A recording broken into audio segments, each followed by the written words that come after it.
for coming. We need to call the meeting to order. I'm Dr. Gordon Borland, presiding officer of the Behavior Analyst Advisory Board. Mr. Ortiz, would you call the roll and check for quorum, please, sir? Yes.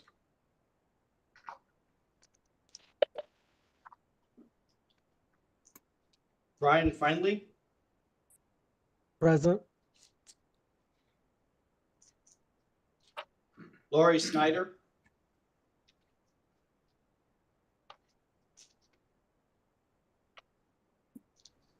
Dr. Stephanie Sokolowski. Here. Carol Sloan. Present. Dr. Joyce Malk. Here. Mario Fernandez. Amy Wood. And Dr. Gordon Borland, presiding officer. Present.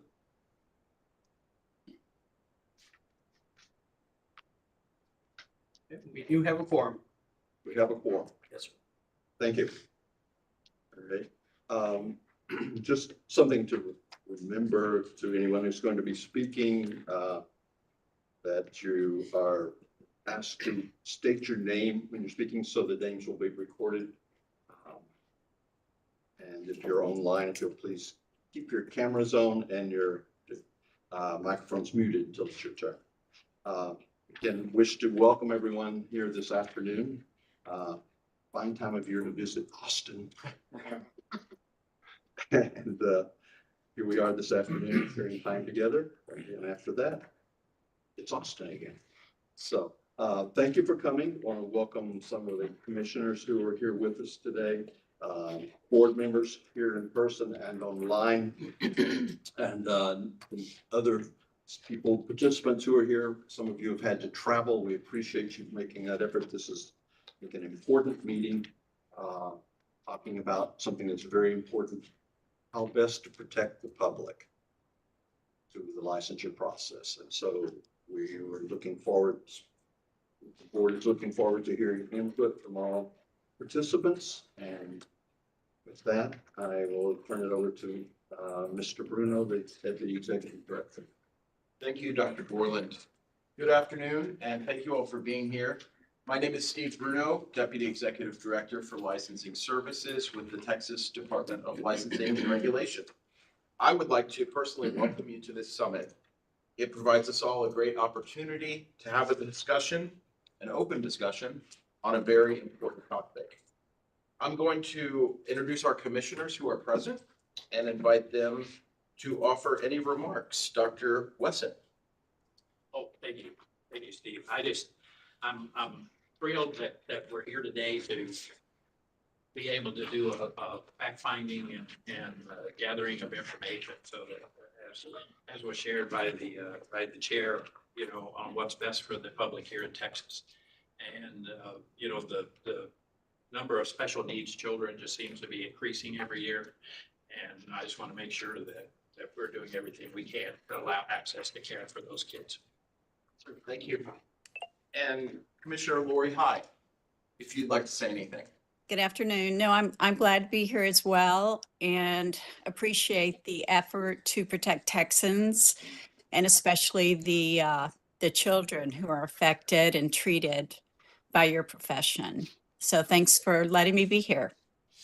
Thank you, Commissioner. Next, I'd like to ask any of our executive staff or other staff to introduce themselves. Good afternoon, Courtney Arborn, the Executive Director, and I just wanted to say thank you to our board members and to our guests for being here to talk through this issue today. We appreciate your time and effort. And I'm Brandy Myers, Deputy Executive Director, excuse me, over Administrative Services. And also thank you so much for physically being here. For those of you online, thank you for the time to show up and be present with us today as we do go through this. We are excited to hear the feedback that we'll have today. So thank you for contributing. Appreciate all of you. I'm Derek Burkhalter, Deputy General Counsel for the General Counsel's Office.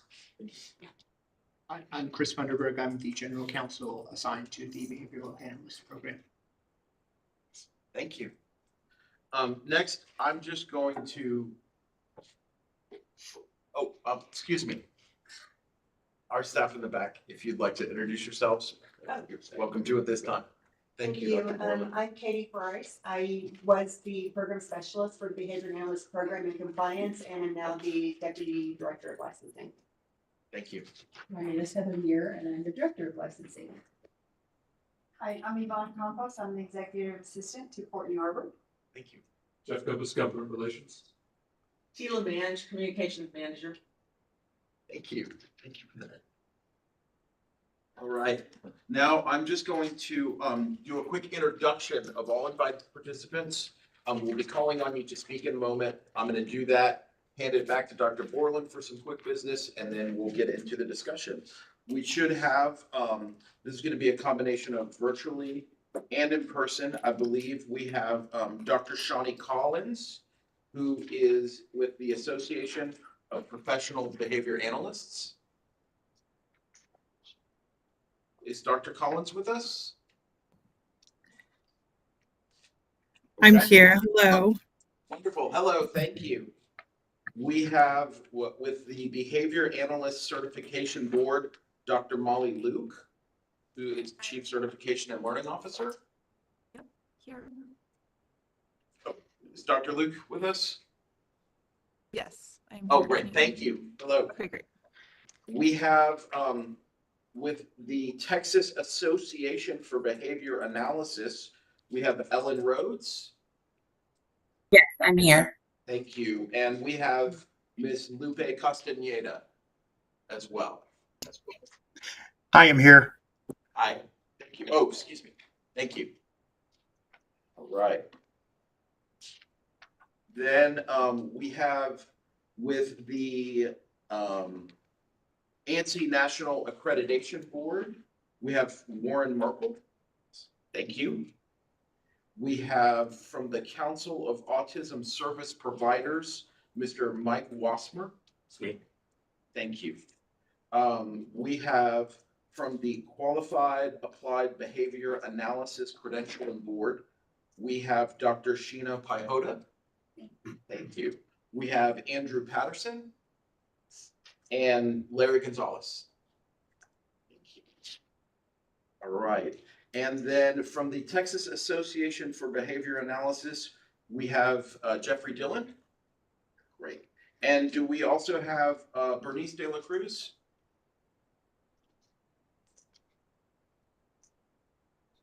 Is Bernice? She is running late. Okay, no problem. She is planning to attend. All right. And then I want to confirm, I do not believe do we have a representative from the Association for Behavior Analysis International? We had indication there may be someone here, but I don't think. Okay. All right. Great. Thank you very much. Thank you all again for being here. I will hand it over to Dr. Borland for item E. Thank you. Thank you, Mr. Bruno.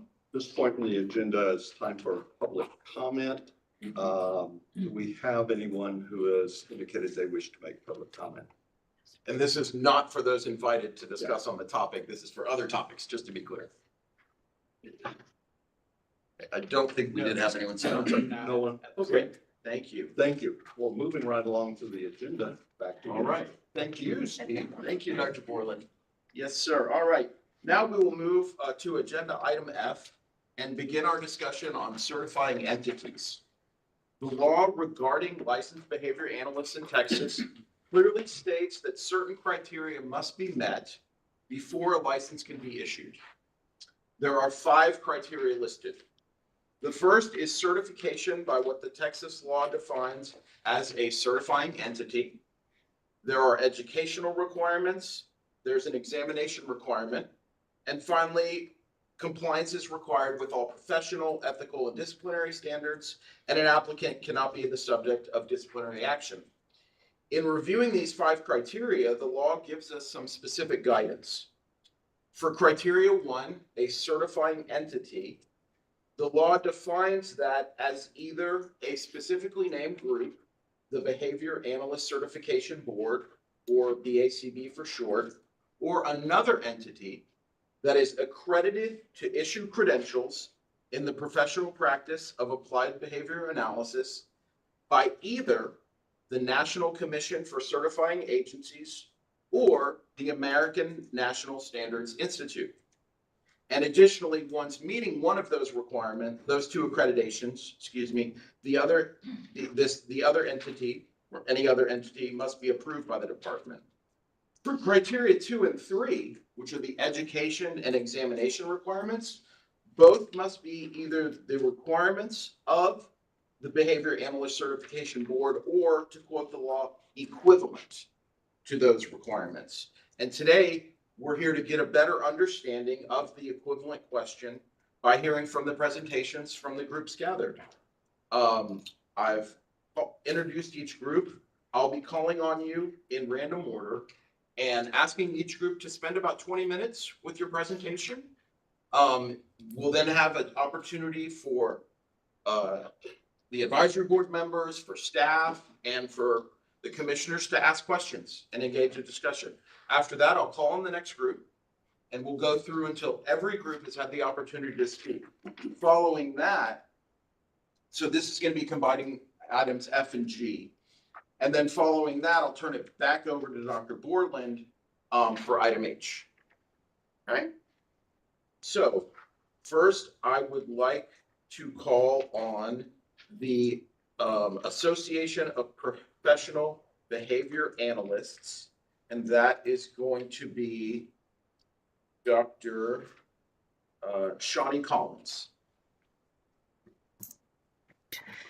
Hello, everyone. Like he said, I'm Dr. Shawnee Collins, and am I good to just jump in? You are, please. Good? Okay, great. I serve as the chair for the Association of Professional Behavior Analysts, or APBA's Public Policy Committee. Please note that I have been authorized by APBA's Executive Committee specifically and exclusively to present on a useful resource published by APBA, but I'm not otherwise authorized to speak on behalf of APBA. First, let me just extend APBA's gratitude for the opportunity to be part of the Texas Department of Licensing and Regulations Behavior Analysts Credential Summit and provide a bit of context. APBA is a nonprofit professional membership association with the mission to promote and advance the science-based practice of applied behavior analysis. Two of the ways that APBA carries out that mission is to represent the interests of appropriately credentialed professional and paraprofessional practitioners of applied behavior analysis and provide them with meaningful support and resources, and to work in collaboration with the federal, state, governmental, and third-party entities to enhance recognition of appropriately credentialed professional and paraprofessional practitioners of applied behavior analysis and support the needs of those practitioners. For example, APBA has made resources freely available, such as the APBA Model Licensure Act, guidelines for practicing during COVID-19 pandemic, many position statements, and a document to facilitate evaluating accrediting bodies in ABA. Over the years, APBA has received many inquiries about different types of credentials and credentialing bodies for professional and/or paraprofessional practitioners of applied behavior analysis. In an effort to support practitioners and other professional associations and governmental entities, APBA created a document titled Considerations for Evaluating Credentials in the Practice of Applied Behavior Analysis.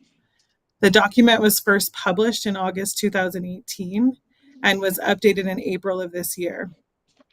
APBA has made this document freely available since August of 2018. The document outlines some critical features of professional credentialing organizations and provides important considerations that can be used when evaluating one or more credentialing organizations. The critical features for credentialing programs based in the United States include that the program, 1, is accredited by an appropriate national or international accrediting body. 2, uses job or occupational analysis studies to identify the essential tasks for performing the duties of the occupation to develop exam items and guide experiential training requirements. And 3, publishes information about their procedures of their job analysis and SME meetings and findings on their website. Additionally, the document provides considerations related to the following topics: the history, ownership, and decision-making processes, the accreditation, job analysis methodology and results, comprehensive outline of knowledge and competencies, the development and security of the examination, continuing education requirements, publicly available certificate data, and finally, ethical and disciplinary standards.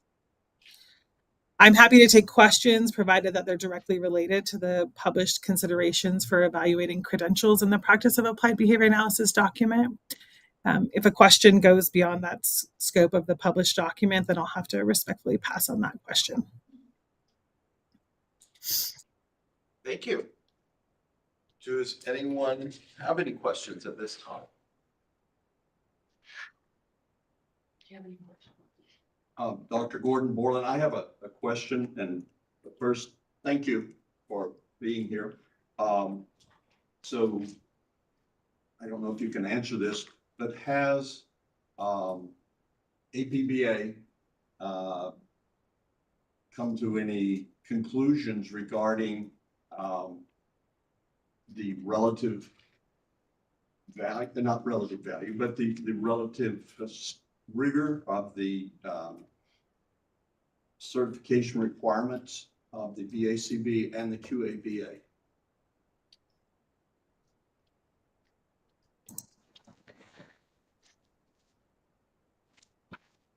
I think you're asking if APBA's used the tool specifically for evaluating different credentialing bodies. Is that the question? Surely. Yeah, I'll just respectfully pass on that one. Understood. Thank you. All right, any other questions?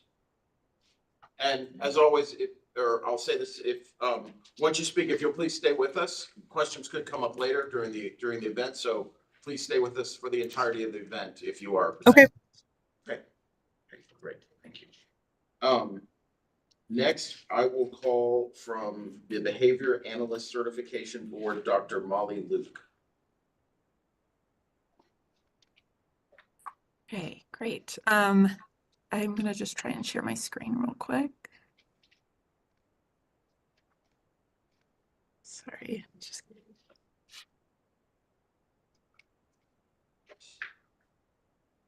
it's asking me permissions, which is good, very secure. Okay. Okay, let me try that one again.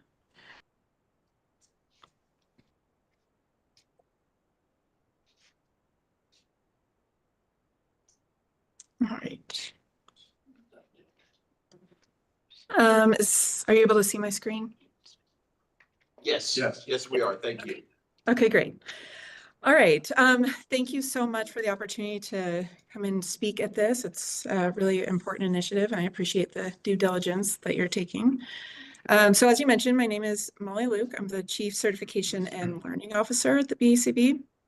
So I'm here to talk kind of briefly just about the BACB and our certifications. So a little bit about the BACB. We are a nonprofit 501c3 corporation. We were founded in 1998, so over 25 years ago. Our mission is to protect consumers of behavior analysis services by systematically establishing, promoting, and disseminating professional standards. We have 3 certifications, all 3 of which are accredited by the National Commission for Certifying Agencies. So as a nonprofit, we have a fantastic BACB board of directors. I personally think this, but I think many would agree that we have a really high power group of people, and they very purposely represent a variety of perspectives, including kind of representatives that are specifically for each certification. We have a consumer representative as well, which is currently Chrissy McNair, who is our vice president, which I think is incredibly valuable perspective that she brings to the board. And we actually just recently looked at kind of an understanding of our board, and there was a really cool statistic that our CEO put together where these 11 directors have over 178 collective years of experience within the profession. So just another great statistic to show how powerful this group is. So what I'm going to do, I won't spend a whole lot of time on this, but just to give some context. So for each of our certification, I'm going to talk a little bit about kind of all the requirements. So each certification, there's requirements to become certified and to maintain your certification.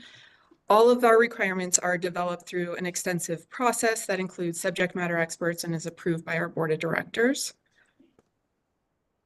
So here are the requirements to obtain certification. Our RBT, our Registered Behavior Technician certification, which I know is not necessarily quite as relevant today, but I'll just go over it briefly. So in addition to an age and background check, they need to have a high school level education, 40 hours of training related to, in content related to ABA service delivery. They need to have completed a skills-based competency assessment and pass a psychometrically validated exam, the RBT exam. We also have the BACB exam, the Board Certified Assistant Behavior Analyst. So the requirements there to become certified is a bachelor's degree, need undergraduate level behavior analytic coursework, and a number of hours of supervised field work. After they've completed all those, then they need to take the BACB exam, which is again psychometrically validated. And then finally, we have our BCBA certification, which is Board Certified Behavior Analyst. People holding a BCBA certification have a master's degree at least, graduate level behavior analytic coursework, have completed a number of hours of supervised field work, and after they've completed all that, they need to pass an examination. Now, I didn't really put it on here, but I did want to mention that we also have a designation for those who have doctoral training in behavior analysis, which is our BCBA-D.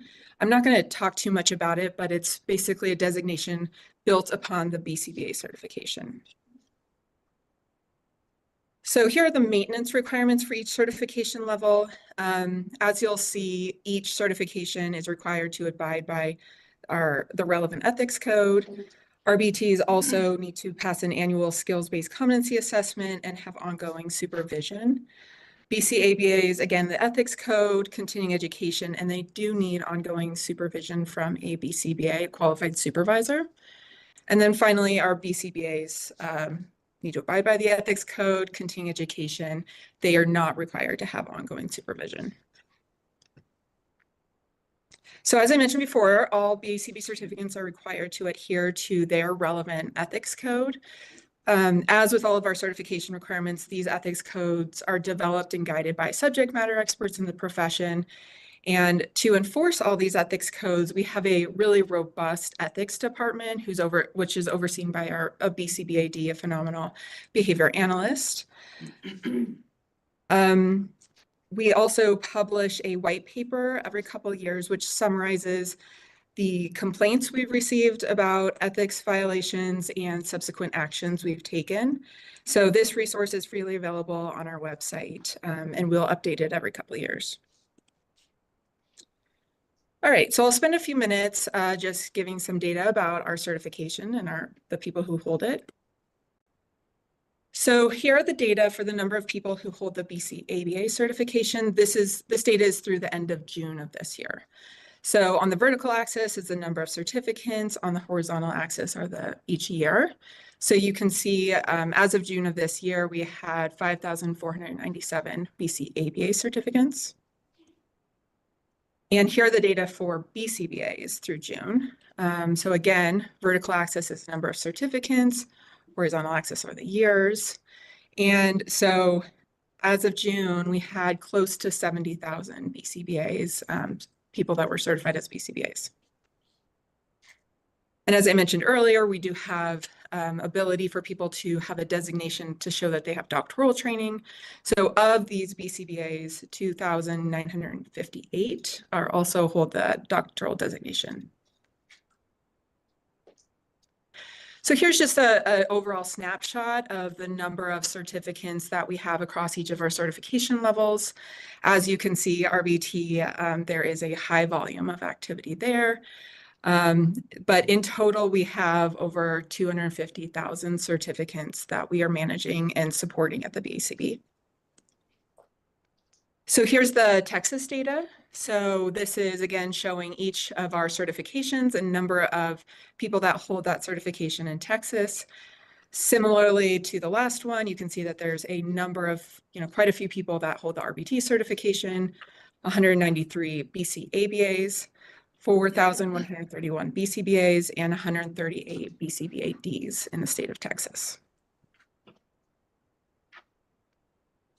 So recently, Dr. Carr, our CEO, put this stacked graph together, which I thought was really cool.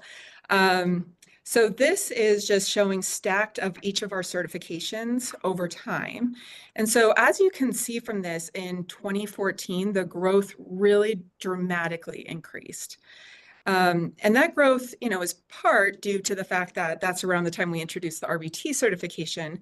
But really that growth is a lot due to insurance funding for those who have an autism diagnosis. And that resulted in more businesses showing up who then needed more behavior analysts. So you can see that there's definitely been a lot of growth in the last decade. So all of these new businesses need employees. And so several years ago, we started a practice where we start publishing a demand for BCBAs and BCABAs report. This is a white paper that we also have freely available on our website. And what we do is we work with this company called Lightcast, and they have a software platform where they can scour all the jobs in the United States to see where BCBA or BCABA certification is required. And we publish that data each year. We update this. And as you can see from this data, it's pretty phenomenal. We always have to say, this is still correct. This is so much growth. But every year it just blows us away how much growth there is and demand for certifications. So we're managing more than 250 certificants, and all of those who are, also in the pipeline to become certified as they work towards BACB certification. So this has really required us at the BACB to grow and kind of in ways to ensure that we're continuing to support the profession, support state licensure initiatives. So this is the BACB's org chart, and I don't necessarily expect you to kind of look through each individual box, but I thought I would just show it as a way to show kind of how much we've grown and adopted and adapted and as things have changed over the years. So we currently have 92-ish employees. I believe there's another 1 or 2 being hired right now. And all these employees are busy supporting our mission. And so this includes a full ethics department, as I mentioned before, a testing department, and a certification services department, which manages all of our inquiries, our applications, and our audits. And every year we put this visual together to summarize the data from the last year. So this is the information and data from 2023. And you can see, if you just even look at the top left-hand corner, applications processed, that in 1 year we processed over 100,000 applications. On the right-hand side, you can see we've responded to over 126,000 inquiries, 124 exams were delivered. But I will say that one of my favorite parts of this graph is the bottom left-hand corner with where it says 265 subject matter experts used and 20 subject matter expert events.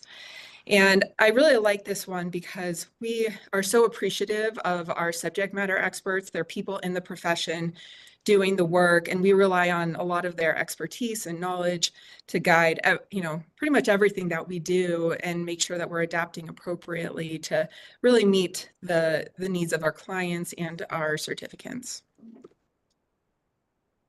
So given the volume of activity we have, we really strive for ensuring high quality review of applications as well as a really timely review. So a few years ago, we added this application processing webpage to our website. And sometimes I just put this up here just so that people know that this is out there because not everybody knows it's there. But this page is updated every day with the date of the applications we're processing to really provide more transparency and help those who are applying know how long it'll take before they hear back. So I took this screenshot yesterday, and you can see that they were processing BCBA and BCABA applications from September 10th, and September 19th was yesterday. So despite the high volume of activity, we're able to process applications in a really timely manner. So periodically, the BACB changes the requirements for obtaining and maintaining certification. So before I kind of give you a sneak peek of what's coming up for changes, I want to just talk about the process we use for those changes. So as part of the requirements to maintain our accreditation, we need to follow standards, and one of those is standard 13, panel composition. So the certification program must use panels of qualified subject matter experts to provide insight and guidance and to participate in job analyses, standard setting, and other examination development activities. So in other words, our requirements are driven by those who are practicing in the field. So here's the general process for requirements review at the BACB. So if there's maybe there's some kind of trigger. So it could either be that it's been 5 years since that requirement's been looked at, or there's potentially some big change that's happening that warrants us to say, oh, maybe we should look at this again. In that case, our CEO would present to our board of directors and ask, can we study this requirement? The board of directors, assuming they authorize it, would authorize it. And at that point, BACB staff conduct research, surveys, look at other professions, kind of gather as much information as possible in preparation of a work group meeting with SMEs. That SME work group will then put together some recommendations, and they might say, these are how we are recommending that requirements are changed. They might also say, I don't think that there's a change that's needed. Either way, that recommendation would go to our board of directors, who is functionally another group of SMEs, but they're SMEs that are voted in by our certificants. At that point, the board will review the recommendations, and if they approved it, move forward. If they decide not to approve it, it would go back to a SME group again. So the approved changes are announced in our BACB newsletter. It states the date the changes will go into effect. Usually this is a couple years out. It really kind of depends on the requirements change. So for instance, university changes do take more time than maybe some smaller changes like continuing education. And then so we'll put a newsletter out, and in that newsletter, we'll kind of describe the process that was used to get to those requirements changes. So just kind of a sneak peek of the changes that are coming for BCBA and BCABA. So in 2025, January 1, 2025, we have a updated test content outline that will go into effect. The changes aren't incredibly substantial or big, really big compared to what we have, but they are some nice improvements from our current test. And then in 2027, there will be new BCBA and BCABA eligibility and maintenance requirements, mainly kind of some, like the coursework requirements are the same, but they're moved around a little bit. A few minor changes to field work and continuing education. And then something else that we did when we announced all of these is we announced a change 10 years in advance. And we've actually never done that before, but it's a pretty substantial change. And so what this is that in 2032, those who are applying for BCBA certification will need to have come in from an ABAI or APBA accredited training program. And so this is a really exciting change that we have coming in the future, but we knew it would take some time to change and to get everybody on board and all the universities to change their systems, but we've already seen a lot of really fantastic growth and movement in that way. Thank you so much. I'm happy to answer any questions. Right, thank you. Commissioner Wesson? I got a question on, do y'all keep track? I know you showed in the last 10 years the number of certifications, people that applied for certifications. Do you also keep track from your members on number of patients or how much requests for treatment and to be a patient have been over the last 10 years? The request for services from clients? Well, is yeah, that- we hear, I hear stories of, some people when they have to wait 2 years because there's just not enough therapists, for the number of patients, that parents that are asking for treatment for their children. And I wondered if you had in the last 10 years, if there's an increase in requests for treatment that, y'all maybe keep track of. I might not be wording that correctly, but. Yeah. We don't, just because our role is more around certifying the professionals. And so there's a lot of data sets that we can, as our role as the certifying board can't access. The demand one was kind of getting closer to the approximation of like understanding what is the demand, because, we are really just the ones that we kind of have a little control over who is coming in to be certified, because it really depends on who's doing, what training programs are coming in. And then, on the other end of it, we don't really have that data. It's a great point. And I wonder if maybe CASP or APBA might have that kind of information. I have a question. Certainly, yeah, ask them when they come. Okay, hi. I'm Dr. Joyce Mock on the board, and I was wondering if your organization was looking at possibly doing exams on a basis. I'm a physician, and our subspecialists we take subspecialty board exams every 10 years, or specialist board exams or so.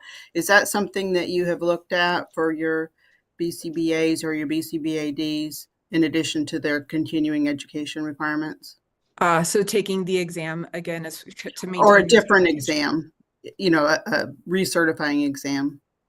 That one, all of our requirements are guided by our SMEs. And so that one has never really been one that has come up as something that they thought was a really valuable way to maintain certification. Thanks. Any other questions? I have. This is Gordon Borland. I do have a few. Please, Dr. Borland. Thank you very much for the information you provided, for taking time to be here. I know you guys are very busy. Just have to look at how many applications you process. But I do have several questions. And part of the basis, I guess, for some of my questions is looking at the BCBA handbook. Would that be the authoritative source for information? Yes, the handbook. Okay. Yes. Yeah. Okay, thank you. I'm curious, I have more. That is great. Have the BCBA certification requirements or what changes have occurred in them since not 1922 or 2022? Sorry, say that. Which year again? Since 2022. Since 2022, no changes have. There's been some minor changes. So for instance, one that I actually was meaning to mention was there was a change. So currently we have an ability for multiple certifications where you could have hold a BCABA and a BCBA certification at the same time. But we did change that one so that as of January 1, people aren't able to hold more than one certification. So that's an example of like kind of more minor changes, but no substantial changes have occurred since 2022. Okay, thank you. So then conclusions drawn based on the 2022 version of the BCBA handbook would still be relevant. Is that correct? Correct. Okay, thank you. Can you tell us again, what are the requirements, educational requirements for being a BCBA, please? I may have missed that. Yeah, for BCBA. So currently we have 4 pathways for certification, 2 of which are not incredibly used very much are pathway 3 and 4, which allows for faculty teaching and research and then postdoctoral training.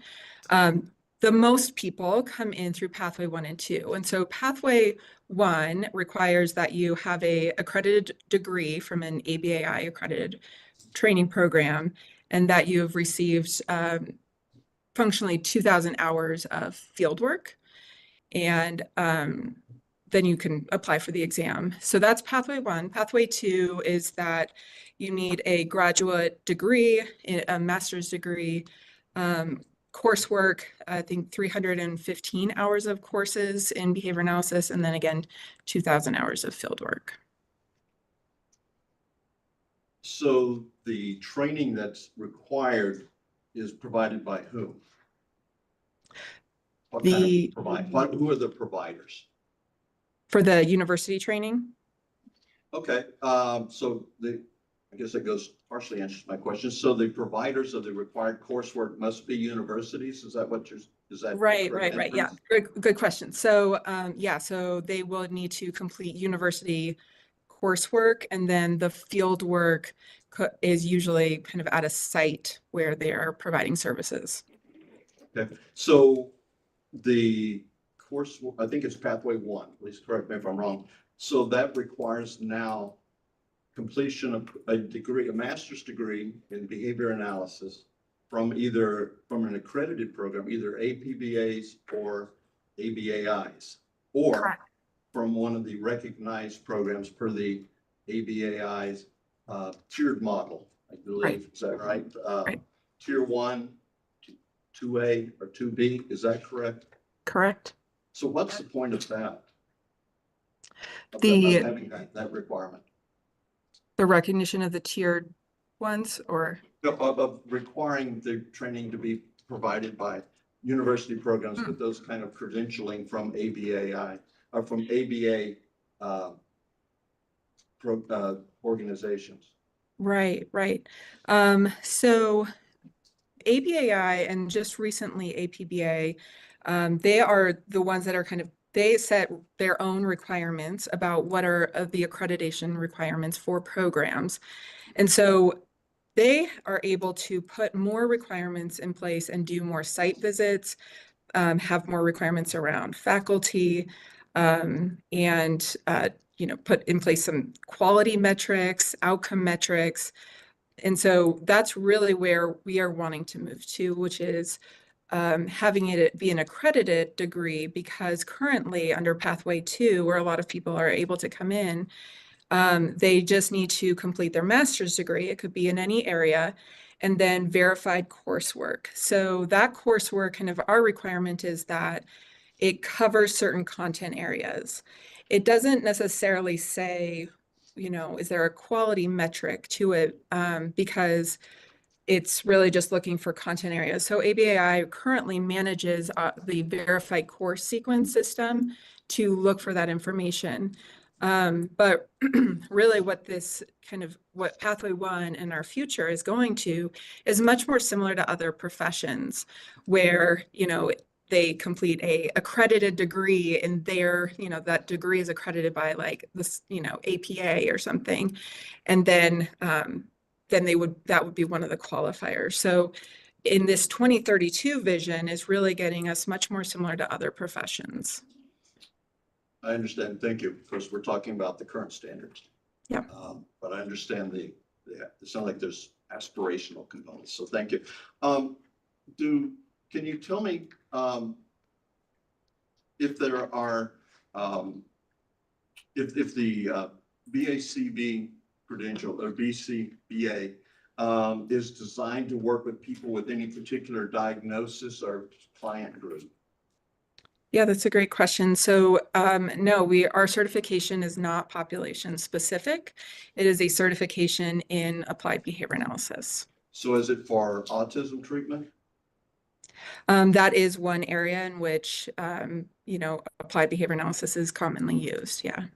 But is it designed are the certification requirements intended specifically for people working with autistic persons? No, they are not. And I think that's a little bit more common. And if you look at other professions, it's not as common that like you get a license or certification around a specific population. It's really around kind of the methodology and the scientific approach. Okay, thank you. Is it designed specifically for children? No. No. Okay, thank you. So I'm going to talk a little bit about the required courses. So did I understand you and the handbook correctly to saying that there are the 315 hours of required coursework in behavior analysis? Did I understand correctly? That's correct. Yep. Okay. How many of those hours are required to be in autism services? You know, Required is my question. Sorry, say that again. I'm sorry. None of them are required to be in. Okay, so the 315 hours of required coursework are specifically in behavior analysis per se. Is that correct? Or in the field of behavior analysis? I'm reading topics like ethics and case enforcement, professionalism, philosophical underpinnings, concepts, programs, and so on. So that's what I was trying to understand. Okay. So the examination, the BCBA examination has how many questions?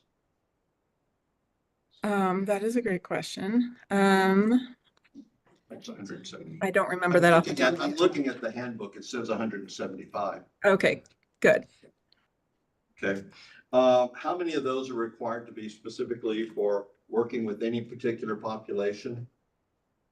Again, they are all population neutral because our certifications in behavior analysis. Okay, thank you. So my understanding there's the examination is 185 questions with 10 not scored, which is standard procedure.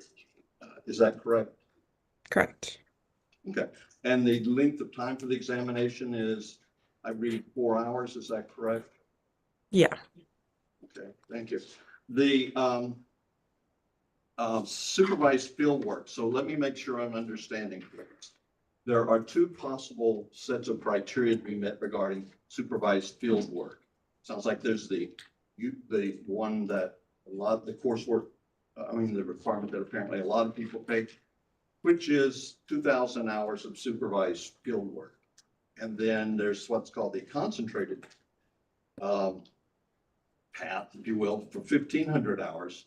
The former requires supervision 5% of the time, and then the concentrated is 10% of the time. Am I reading this correctly?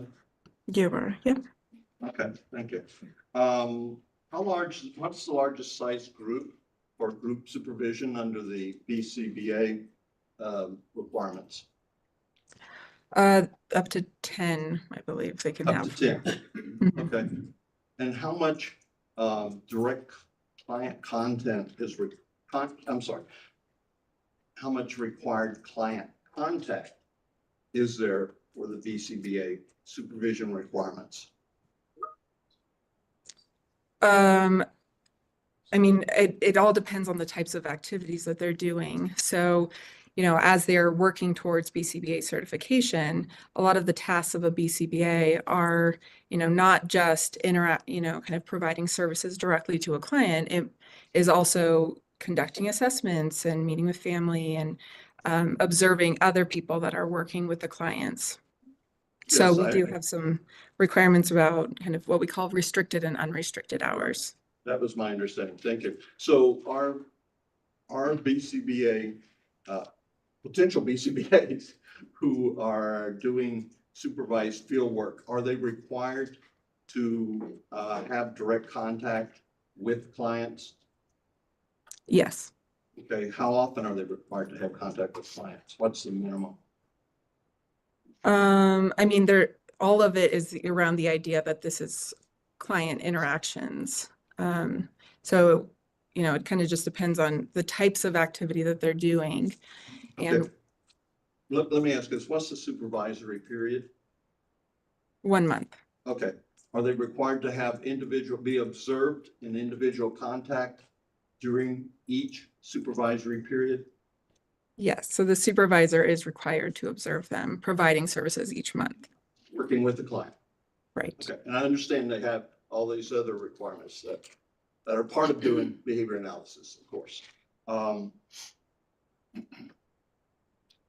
So the BCBA has a ethics requirement for behavior analysts, is that right? An ethics handbook? Correct. The ethics code? Pardon me? Yes, the ethics code. Yes, okay. I looked at it, it looked to me like it was 19 pages of the actual standards in kind of medium type double columns. Does that sound like there's a lot there? I counted 85 different standards. Does that sound correct? That sounds about right. Okay, thank you. Does the BACB provide reciprocity for certification by people who hold the QBA certificate? No. Does not. Okay. Thank you very much. I really appreciate that. Yeah.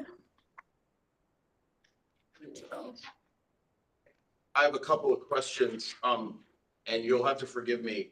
I'm not as knowledgeable in the specifics, but I'm looking at it from what I noted earlier in my, as a representative of the department who's tasked with carrying out this statute. I noted in my opening comments what the requirements were for us to issue a license. And one of them involved, definition of the certifying entity. The other one focused on the standards for education and for examination. And I heard a few things that I want to make sure I understood correctly. And for this, I know you said there are a few different ones for your organization, the doctoral, et cetera. I'm going to focus on the behavior analyst, okay? And so did I hear you correctly that for certification from your organization, there are 2 ways to obtain that? And So there are. This is what I think I heard, so help me out, I'm sorry. I thought I heard 315 hours of study and 2,000 hours of coursework. Is that across for both, or can you help me out with what the education standard is? Yeah. Okay, thanks. So there are 4 pathways. So pathway 3 and 4, which I'm not going to spend too much time talking about because they really, there's not a lot of people coming in, so they're probably not representative of the majority of people that are certified. So in pathway 2, which is I think what the one you were talking about, so there needs to be they have a master's degree. The master's degree can be in any area. It needs to come from, an accredited university and meet certain, requirements in that sense. But then there needs to be 315 hours of graduate coursework. And so this coursework is really focused on applied behavior analysis, ethics, that includes ethics, concepts and principles, applications, assessments. And then they also need to do 200 hours of field work. And so this field work is supervised by a BCBA. And that BCBA also has to meet certain criteria, including kind of knowledge and guidance about how to supervise. And so a lot of times that field work, and most times that's happening in APA service organizations. They're getting a lot of their hours as they are also probably employed there as a trainee. Okay, so a master's degree. So I have a master's in public affairs, to take me for an example. Right. And if I decided I wanted to make a career change and get into behavior analysis, and I'm in Texas, I need a license from TDOR. And so the law tells me if I have a certification from the Behavior Analyst Certification Board or an equivalent certifying entity. So if I have yours, that means I've got my master's, I've done 315 hours of graduate coursework. So obviously that presumes I've got to apply to the graduate school and get accepted for that 315 hours. And then is part of that graduate school program at the university I'm attending include the 200 hours of field work? And that's part of it, or that's going to be something I do separately before I come to you for certification? It depends on the program. Okay. So some programs have it set up that, if you came to their program, you could even kind of meet several of the components of the same place. So you might get your master's degree, also get all of that 315 hours of coursework. And then also they might have some affiliated practicum sites where you could get those 2,000 hours. But that doesn't necessarily, it doesn't have to be affiliated with a university. Okay. And then on the test requirement and exam, the test is 185 questions. And you have to do it in 4 hours. Correct. I'm just trying to establish what, from the department's point of view, to look at when we're looking at this statute. Right.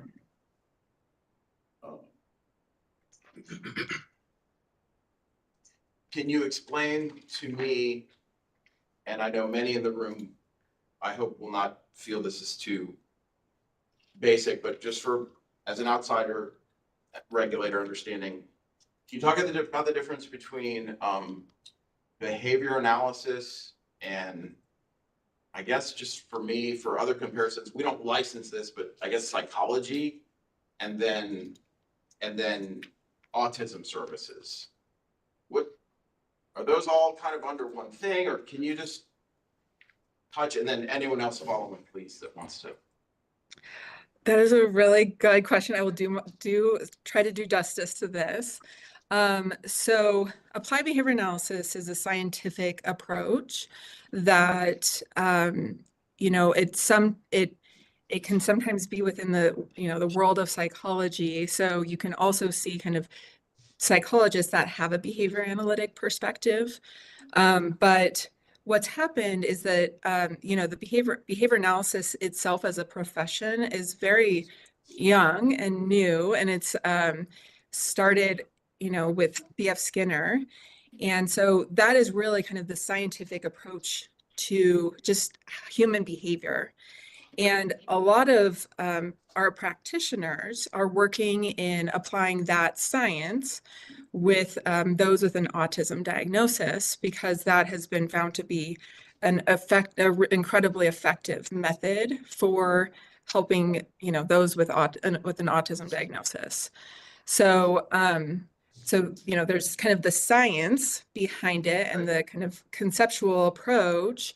And then there's also I've also got my background in organizational behavior management. So it's behavior analysis applied in organizations. So it can really apply to a lot of different populations, people with dementia or, aging population, schools. So the science can be applied in a lot of different areas.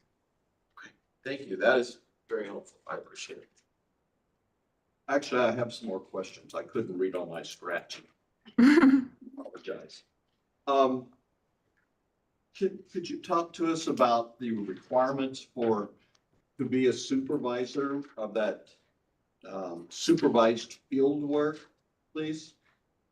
Yeah, so you have to be a BCBA. Excuse me, let me hear. You must be a BCBA. Yes, for the most part. That's good. Okay.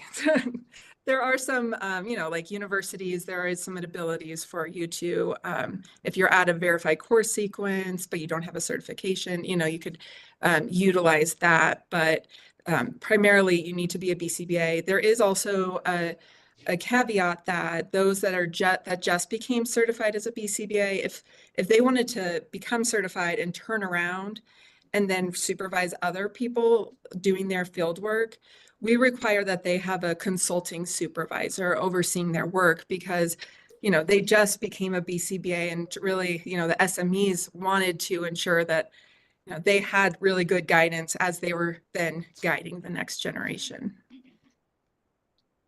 I'm looking at the handbook and everything you say certainly lines up with that. I see also that there's a provision for supervisor, approved supervisor, to be a licensed or registered psychologist certified by the American Board of Professional Psychology in behavioral and cognitive psychology, who has tested and applied behavior analysis. But this will no longer be a qualification. It's January 1, 2026. So that's a possibility also. It That would be is. someone who There's might not be probably a about, BCBA. yeah, there's probably about 20 people in the US that fit that criteria. So yes, it is definitely an avenue. Okay, and what training is required to be a supervisor according to the BACB? So yeah, so in addition to them needing to have a BCBA, they also need to have taken an 8-hour training in supervision. Again, we understand the importance of that kind of mentorship role and the supervision role. They also need to have continuing education in supervision. They also, as you mentioned, the ethics code is pretty substantial. And so as part of that ethics code, if they are a supervisor, there is also a portion of the ethics code that's related to kind of their obligations as a supervisor. Good, thank you. So in order to be a supervisor of latent BCBAs, that person must be a BCBA, or if they're new BCBA, they must have, for less than a year, then they must have ongoing consultation by another consulting supervisor. Right. And, or one of these rare people that have the licensed psychologists who meet the other criteria mentioned. And they must complete the 8-hour training and then have ongoing continuing education in the area of supervision specifically. Correct. Is that correct? Okay. That training, is it just show up and sleep through the meeting kind of training? So that needs to be provided by what is in our system as authorized continuing education providers. And so to be a continuing education provider, you do need to meet certain requirements around what that continuing education looks like. And so that kind of gets grouped into the same category. So they have requirements. Is there any requirement that people show they stayed awake during the meeting, during the training? I mean, we've all been to long meetings and 8 hours worth. And so I'm wondering, do they have to demonstrate some kind of performance measure to be considered adequately trained? They need to have some kind of checks that the person is engaged. Yeah. Well, as a regulator of over 11 years, I've had experience with many organizations, and there are many trainings required. And I certainly hope, I know it's a bit lighthearted, but I hope that I am not aware of any training where anyone allows anyone to sleep through it. And I think that everyone we deal with is professional. I'm sure that was being facetious. I understand. I just want to make sure that we're. Though I have been. I just want to make sure we're. I have been tempted. So, but not in the supervisory training through the BACB, of course, I want to be clear. Okay, so there are general continuing education requirements for all certificates of all BCBAs, is that correct? What is it? What are they? Yes. Correct. There are continuing education requirements. She didn't understand. What are they? Oh, sorry. So for BCBAs, sorry, I got water. So BCBAs need 32 hours of continuing education every 2 years. And so that as part of that, they need ethics CEUs. And then if they are supervising, they would also need supervision CEUs. Okay, thank you. I think I'm finished now. I have one that it sparked, and then, excuse me. I'm going back, and again, I'm focusing on education and exam. So if I understand what you said, we've got the master's degree, the 315 hours of graduate coursework, the 200 hours of field work, and the 1,000. Oh, excuse me, I keep 2,000 hours of field work, and then the exam. Were those the requirements I'm going to use 2017, that's when the law became effective in Texas. Were those the same requirements in 2017? No, there was a change to the requirements in 2022. Okay, can you tell me what that change was? You guys are testing my historical Sorry. knowledge here. Just in comparison with the sort of big pieces, I guess, I've outlined. I believe it was 270 hours of coursework. At that time, there was still a master's degree, and fieldwork was 1,500 hours. Okay, so we had the masters, we had, instead of, what did you say? I'm sorry. 270 graduate level behavior analytic coursework hours. And now it's 315, right? Correct. Okay, and so that was 270, and then 1,500 fieldwork hours. Fieldwork, supervised. and that's now the 2,000. Okay, right? All right, and that change happened, I'm sorry, in 22. 2022, yes. So in 2017, when this law passed, it was the master's 270 hours of graduate coursework and 1,500 hours of the field work supervised. And then in 2022, it came to the current. Correct. Last question from me. The exam, the 185 questions, was that 185 questions in 2017? That also did change in 2022. Okay. The test content, currently it's called the task list. We've changed it to the test content outline. So that changed. And I'm sorry, I can't remember the exact numbers for what it was before. Okay, I may ask you to, we can find that later. Okay. Yeah, I can find it. Thank you. This was just a kind of a quick follow-up on one of Dr. Borland's questions on reciprocity. He asked for a specific deal. Do y'all have reciprocity with any group? No. Right. Can I ask a question? Yes, Katie Bryce has a question. This is Katie Bryce, and I know we've been focusing on the master's level, but could you also talk about the education requirements for the assistant? Because I think we'd like to also hear about those educational requirements. Yeah, I am happy to. So BACB requires that you have a bachelor's degree. And so I mentioned for BCBA, there's 4 pathways. BCABA, there are 2 pathways. Pathway 1 is you could get go to an accredited program from APBA for their bachelor's level and do the 1,300 hours of field work. Pathway 2 is that you would need a bachelor's degree and through 225 hours of undergraduate level behavior analytic coursework, and then the 1,300 hours of field work.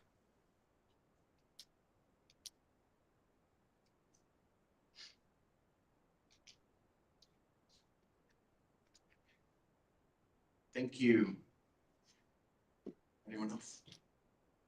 Okay, thanks. Next, we will hear, and I had called out earlier when I was asking who was here. We do have Bernice De La Cruz here from the Texas Association for Behavior Analysis, and I don't think you were here earlier, so welcome. All right, next, I'm going to call the Qualified Applied Behavior Analysis Credentialing Board. We have Dr. Sheena Paihoda, and we have Andrew Patterson, and Larry Gonzalez. And I would invite you all to come up and share your presentations.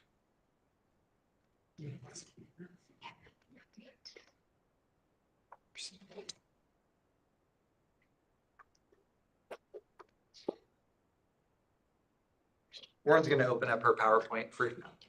Okay. Sheena can start with it. Sure. I'll start. Okay. Okay. Please. My name is Larry Gonzalez. And while she gets the video ready, let me tell you how torn I am. I'm torn between reading what I wrote and out of respect to my dear friend, Steve Bruno, and my new friend, Dr. Wesson, and Courtney, who's new here, pulling back. On a scale of 1 to I'm really, really, really mad at the arrogance in this room right now, I was going to give it 2. Edited, marked up, not going to go through all my talking points. But after that dog and pony show, I'm back to 10. If you can play the video for me. The video in context, this is me in 2017. It has been. Transparency is a big one. You know, we've looked at a lot of state agencies whose boards have, in our opinion, overreached their authority. If someone were to ask me what my takeaway was from being Sunset Chair for all this time last year, I will tell you we have a systemic problem in Texas with our state agency boards running amok. They are overreaching and they are promulgating rules as if they are statutes, and they are not legislators. And so the individual agencies have really abused the rulemaking authority that we've asked them to do. So we've had to rein a lot of that back in, because at the end of the day, Josh, we, the elected officials, are accountable. The state agencies, they are not elected. They're not accountable. The accountability should be on us. We should be the one making those types of decisions, because the voters can see what we do and vote yes or no. You don't have that as a voter over the appointed boards of these agencies. Chairman, thank you so much for talking with us. Now, in context, that was me in 2017 as chairman of Sunset, discussing what we discovered was some state agencies that had taken rulemaking to an extreme. As chairman of Sunset, I wiped the dental board. As chairman of Sunset, I wiped the nursing board with Governor Abbott's approval. I tried to wipe the veterinarian board, but guess what? The majority quit before I filed my bill. So that's me in 2017. And those comments now are not meant for my friends at TDR. Those comments are relevant to the advisory board. And I want to make that very clear to you who just got here. And Steve, man, you're following the law. I get it. You're seeing the law. You understand it. Dr. Wesson, you know the personal side. So let me just say a couple things here. I'm not sure how much of this I get to or not, because I want my friends to talk.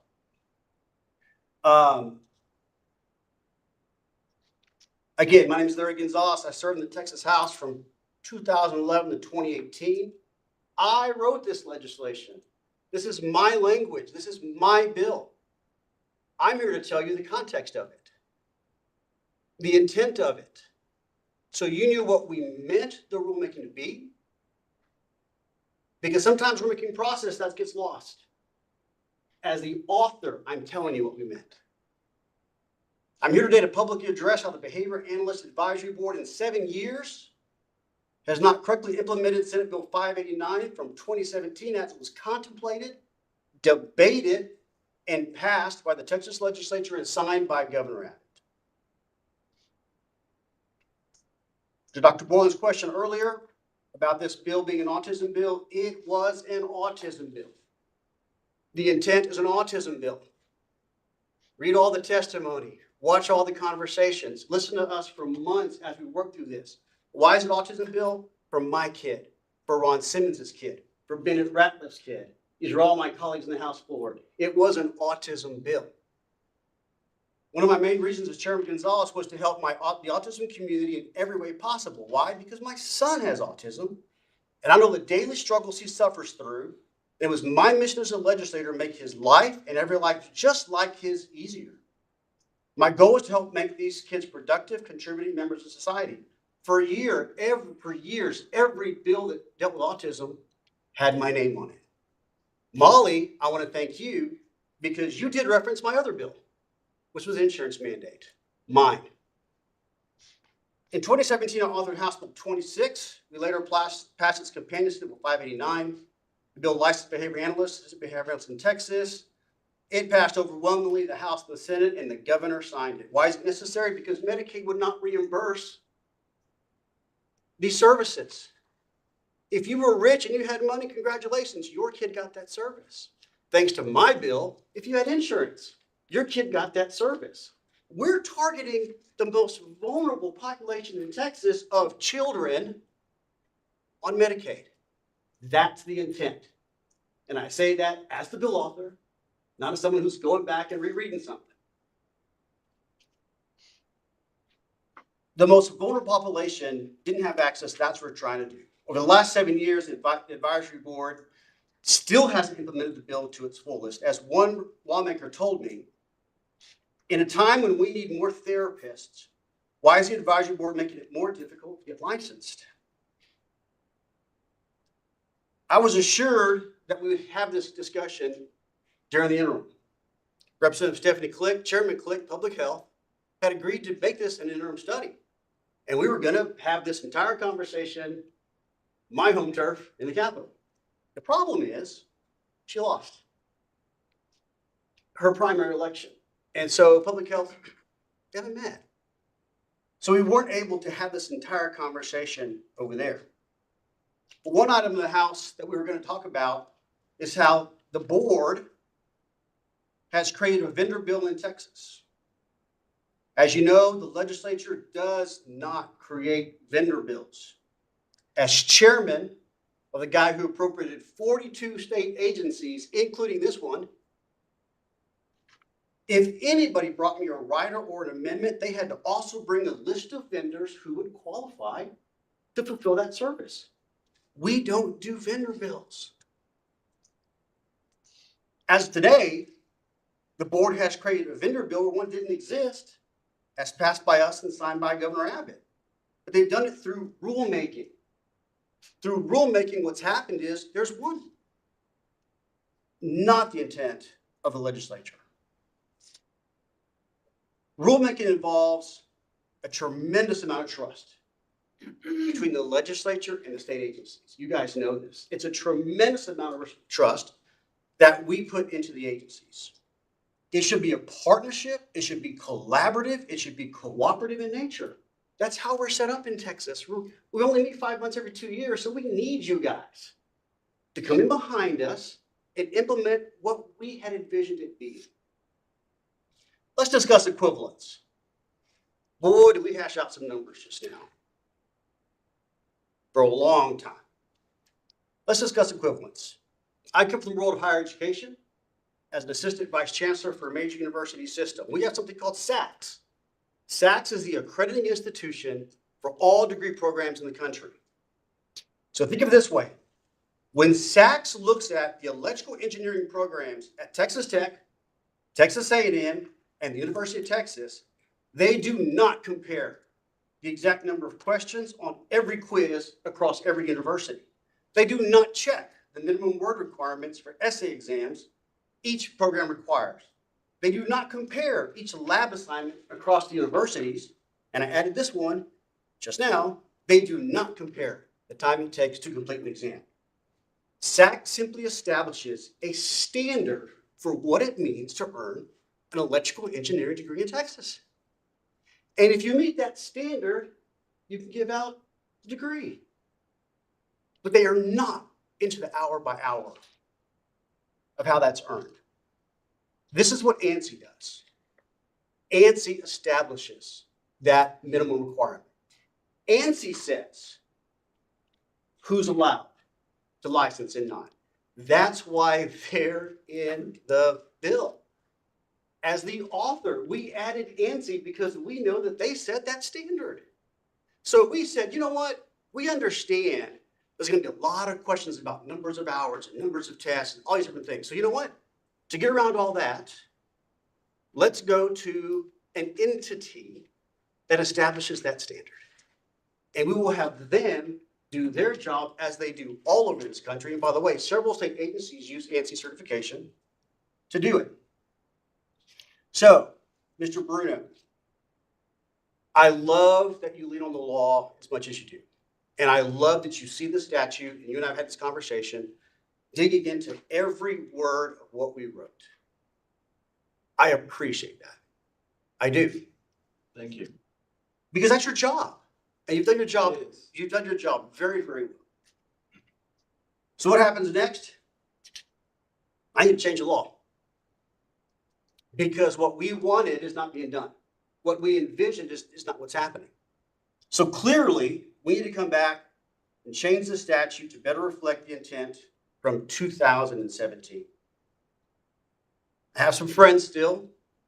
I've got someone lined up to file that for the 89th legislative session. And it'll pass. The question is, are we going to codify agency rule in the 89th legislative session?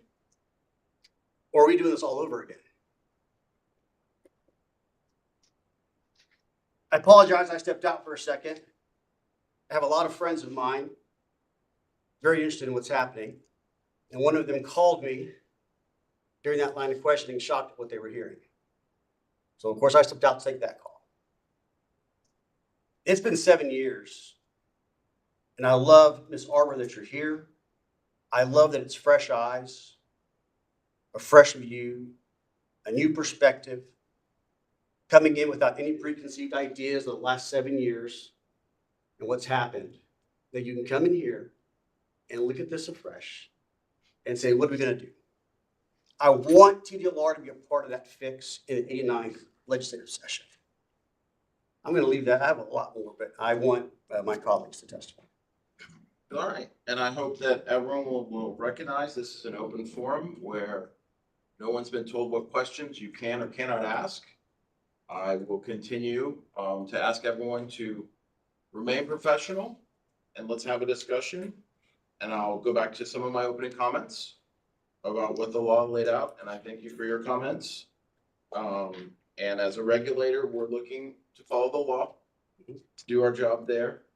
And the things that jump out for me are those 5 criteria that are needed if as Deputy Director of Licensing Service, I'm over the Division of Licensing, and the Director of Licensing has joined us for this important conversation. You know, when we look at applications that come in the door from any program, we want to make sure that we're going to issue a license to a qualified applicant and follow the law. And that's what we're here to do. And I appreciate everyone being here for the discussion. Let's get back to and I know there are a lot of different groups, and I know you all probably are very familiar with the names, and I am too, but I'm very careful when I read each one of them. I want to return to the Qualified Applied Behavior Analysis Credentialing Board to talk to us about the equivalency question and share your presentation. Awesome. Well, I'll have it up here. I'm Dr. Sheena Pajota. I am a qualified behavior analyst. I am also a board certified behavior analyst and a licensed behavior analyst.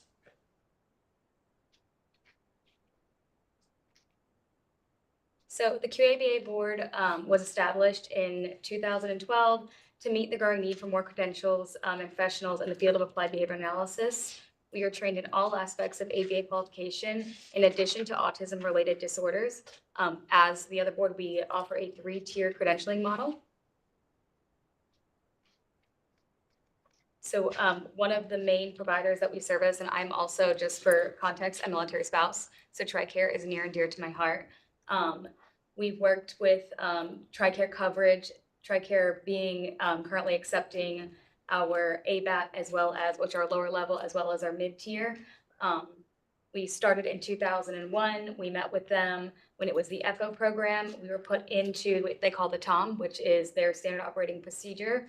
Through the Autism Demonstration Act, we were able to service military families and really quickly increase the provider access across multiple areas that service children with autism. If you guys are familiar with military families, average military moves every 2 years.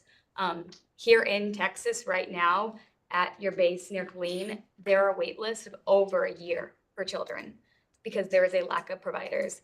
I know one clinic that has 3 QSPSs who cannot work in this state because of how this law is. When this law was put into place, I personally had to make a phone call to families, children, parents, and service providers that they could not work anymore because the way that TRICARE saw it was that the law superseded even if they accepted our credential. So because they could not get licensed here, they were without a job overnight. I don't know if you know what that feels like to call a mom who's like, my son just learned how to say mommy, right? I take that for granted as a mom of a child that does not have a disorder. Well, 2 children really. But to make that phone call and hear her cry and say, what do I do? And I don't have the answer for you. That is something that 7 years ago, I had to deal with personally. I had to make those phone calls to these families. I had to call these military spouses who are my fellow colleagues, who are my fellow village, and say, I am so sorry. I was paying you a salary. We can't do that anymore. You have to go back to being a behavior technician. Something they had worked for, I took away. We take enough away, we take away their spouses. Some of their spouses are gone. Do you know the mental experience that that put them through? So when we talk about access to care, this is what it's about. It's about increasing access to care for all children, but specifically when we look at TRICARE, for children with autism, children who are moving around, military children who already struggle. A family can come here for 2 years. They could come with a 3-year-old. By the time they're 5, if they don't get services, they're on to the next base. And guess what? They're on another wait list. So, it's huge, and it's a priority to make sure that we are changing that. It's a priority to make sure that those that are servicing our country, we are making sure that we are servicing their families. So I think I kind of just briefly went over that. The 3-tiered model is the Applied Behavior Analysis Technician, which is the high school diploma level, the Qualified Autism Service Practitioner Supervisor, QASPS, which is the bachelor's level, and then the Qualified Behavior Analyst, QBA for short, which is the master's level. So in the APBA, and I will briefly go, would you guys like a full explanation of these, or do you want me to? It's your presentation. Okay. Andy, do you want me to go through all of them, or just kind of? Skip the criticism. Okay, so we'll skip this one. It's just it is the one who directly implements the programs working one-to-one. So the Qualified Autism Service Practitioner, which is a QASPS, which was a majority of the people that, again, when this bill was put in, or this licensure was put into play, lost their jobs overnight. They require a minimum of a bachelor's degree or higher from an accredited university, must have completed 188 hours of approved coursework, 1,000 hours of fieldwork supervision, recommendation from a supervisor, criminal background check, which is pretty standard, successfully passing our exam proctored by our independent party, agreed to our code of ethics and renewal requirements. Final review of eligibility and criteria is met by the QABA board before they're formally credentialed. They are also placed on a public registry, and they are set up for renewal every 2 years. So these are the general, we go back, sorry. Go forward, sorry. Forward. Okay. Yeah, thank you. So I'm actually gonna go over here because this is just a side-by-side to show you guys. So the current standards, because that's what you guys are, right? The law was put into place in 2017. You guys accepted this. You accepted the standards at that time. These were the BACB standards. I believe that Dr. Collins had, spoke to them. These are our standards as they sit and are constantly, obviously being evaluated. So for the QSPS, which is also known as the Assistant Behavior Analyst, the Assistant Licensed Analyst, the purpose of certification is to certify professionals of assistant behavior analysts focusing on competency-based standards and behavior analytic interventions. They are required to have a bachelor's degree, the 188 hours of approved course, including 15 hours in autism and the 8-hour supervision course. The biggest difference is we work with a population. TRICARE specifically requires an autism diagnosis to receive APA services. We need to know the population that we are servicing. You need to understand how they function, what other comorbidities can play into this, right? If you don't understand a child with autism, that it is imperative that they have consistency and continuity in care, you might not treat them right. One of the other things that I do want to speak to, I'm not sure it's going to be on here, is we added CEUs in trauma-informed care. Any of you that went through COVID, that is a trauma. The way we teach social skills to kids today is different than how we taught it pre-COVID. We are focusing on making sure that we are giving the highest quality services and always evolving to identify what this population needs. So not only do we ensure that our practitioners know and have a base knowledge of autism, we also make sure that they know that there is a trauma-informed approach. If you have a child who has been molested or assaulted, and you use the basic principle of APA, hand over hand, that is recreating the trauma. You need to know. It is our job as practitioners to know that I cannot place my hands on a child to guide them if they have been through that trauma. It is imperative that we know these things. Also, I just want to point out that we are at 180 hours of approved coursework, including 15 hours autism. In 2017, the education requirements for the BC ABA was 180 hours. That is what you guys approved into law. We are at 1,000 hours of fieldwork supervision. When this went into law, they were at 1,000 hours of fieldwork supervision with no more than 50% restricted, and unrestricted being unrestricted working directly with restricted working with client, unrestricted without. The supervision requirements for us are every 30 days, starting January 2024 for 5% of the total hours worked. So our supervision period falls within a month. They, and we limit to 5%, theirs is at least one supervisor contact every 2 weeks. Can I ask you to stop and go back over a couple of the numbers? I got bachelor's degree, 180 hours of coursework, 188. 188 hours of coursework, plus 15 hours in autism. So Or it that's part of the includes, it 180? is included Okay, in that that there's includes, 15 okay. hours of autism-specific knowledge. Okay. And then you have an 8-hour supervision coursework that you take to be a Okay. supervisor. Okay. And that was the requirement in 2017? That was a requirement in And 2017. it's the requirement today? It's a requirement today. Okay. Sorry, thank you. No, Please, you're please good. continue. Sorry. When we talk about supervision, we do not allow more than 50% supervision hours in a group setting. The onset of supervision must begin after their first qualified coursework has started as a supervisor. One of the reasons for that, just so I can explain, is if you're getting a bachelor's degree, if you are not starting the coursework, we want to make sure that you are understanding what you're implementing, right? It's not good to just have a degree if you can't apply it. It's meaningless. The importance of our credential also is that these persons are able to apply the knowledge. It's great if you can test well, but if you can't serve as a kid, what's the point of your certification? Let's see. So the indirect versus direct, 40% of field work hours must be direct and 60% must be indirect. Indirect being training, data analysis, creating reports, the direct being working directly with a client, knowing again that you can apply these skills, that you're taking the knowledge and you're actually making sure that you're applying it in the correct way under the guidance supervision. Supervisor requirements, supervisors must be provided by a QBA, a certified behavior analyst from a accredited certifying body, a licensed psychologist with ABA in their scope of practice. Experience duration, oh, sorry, no, you're good. For that tier, we do require that you complete it within 7 years. The minimum maximum hours of accrual are 20 hours minimum, 140 hours maximum of experience per month, as well as, and again, these are in line, ours are actually currently higher than it was for the BACB in 2017. Our ethical requirements, our supervisees and supervisors and applicants must adhere to the QABA Code of Ethics. So again, just another side-by-side of where it was in 2017 and where we are now. You must possess a bachelor's degree from an accredited university of a higher education, agree to a code of ethics, and pass a background check. A majority of the universities are the same exact ones that we, the BACB and the QBA have accreditation and work with. For the QSPS, you must agree to a code of ethics and, oh, sorry, those two are the same. We require 1,000 hours of supervised field work. We require, oh, so this is pretty much going over what I went over. Upon renewal, we have the 20 CEUs every 2 years. Two of the CEUs are in ethics, 2 are in trauma-informed care beyond the first cycle.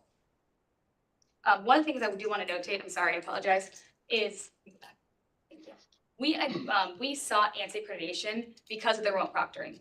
When COVID hit this world and the world shut down, that didn't mean that you didn't need ABA anymore. That didn't mean that your child didn't have autism or other diagnosis. So what happened, right? Well, we kept certifying people. We kept going. We kept making sure that the field who needed these practitioners were able to receive them, not only at the master's level, the bachelor's level, the technician level. So I think that's something that's really imperative to note, right? We were prepared before we even knew that we were prepared.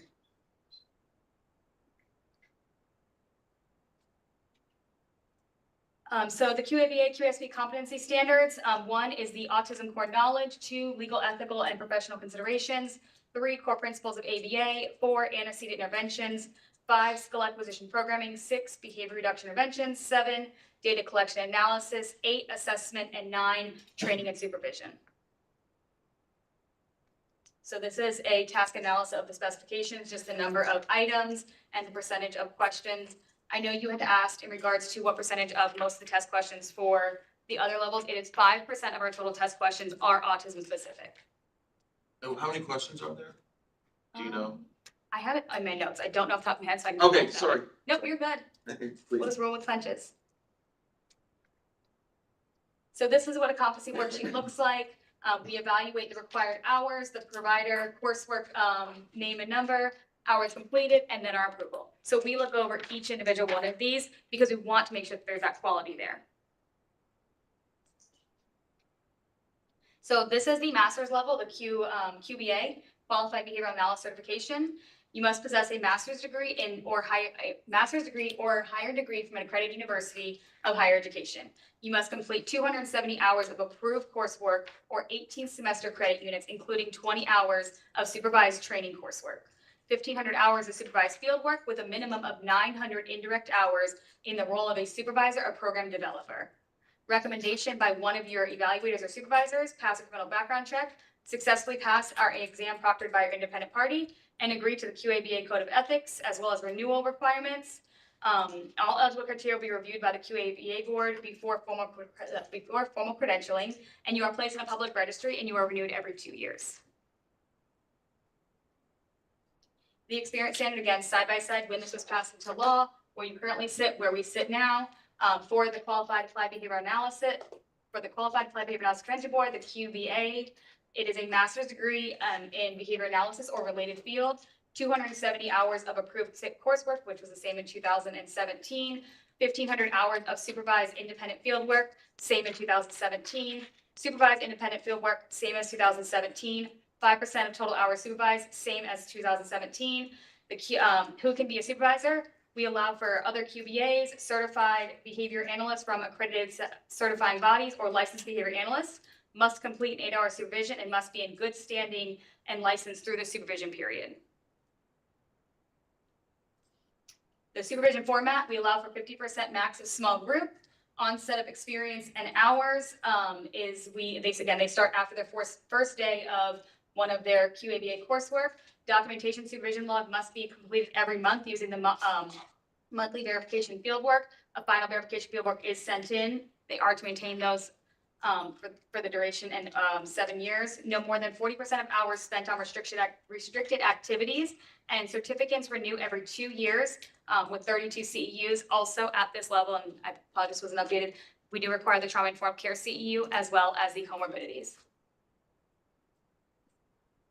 So again, just kind of repeating what we have here, just a visual side by side of what it is. They did include it here, the diagnosis.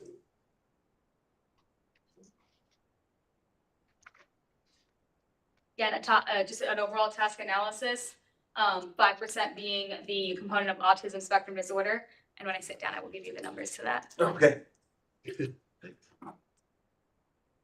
Competencies, again, standard 1, autism core knowledge, 2, legal, ethical, and professional consideration, 3, core principles of ABA, 4, antecedent interventions, 5, skill acquisition programming, 6, behavior reduction interventions, 7, data collection analysis, 8, assessment, 9, training and supervision.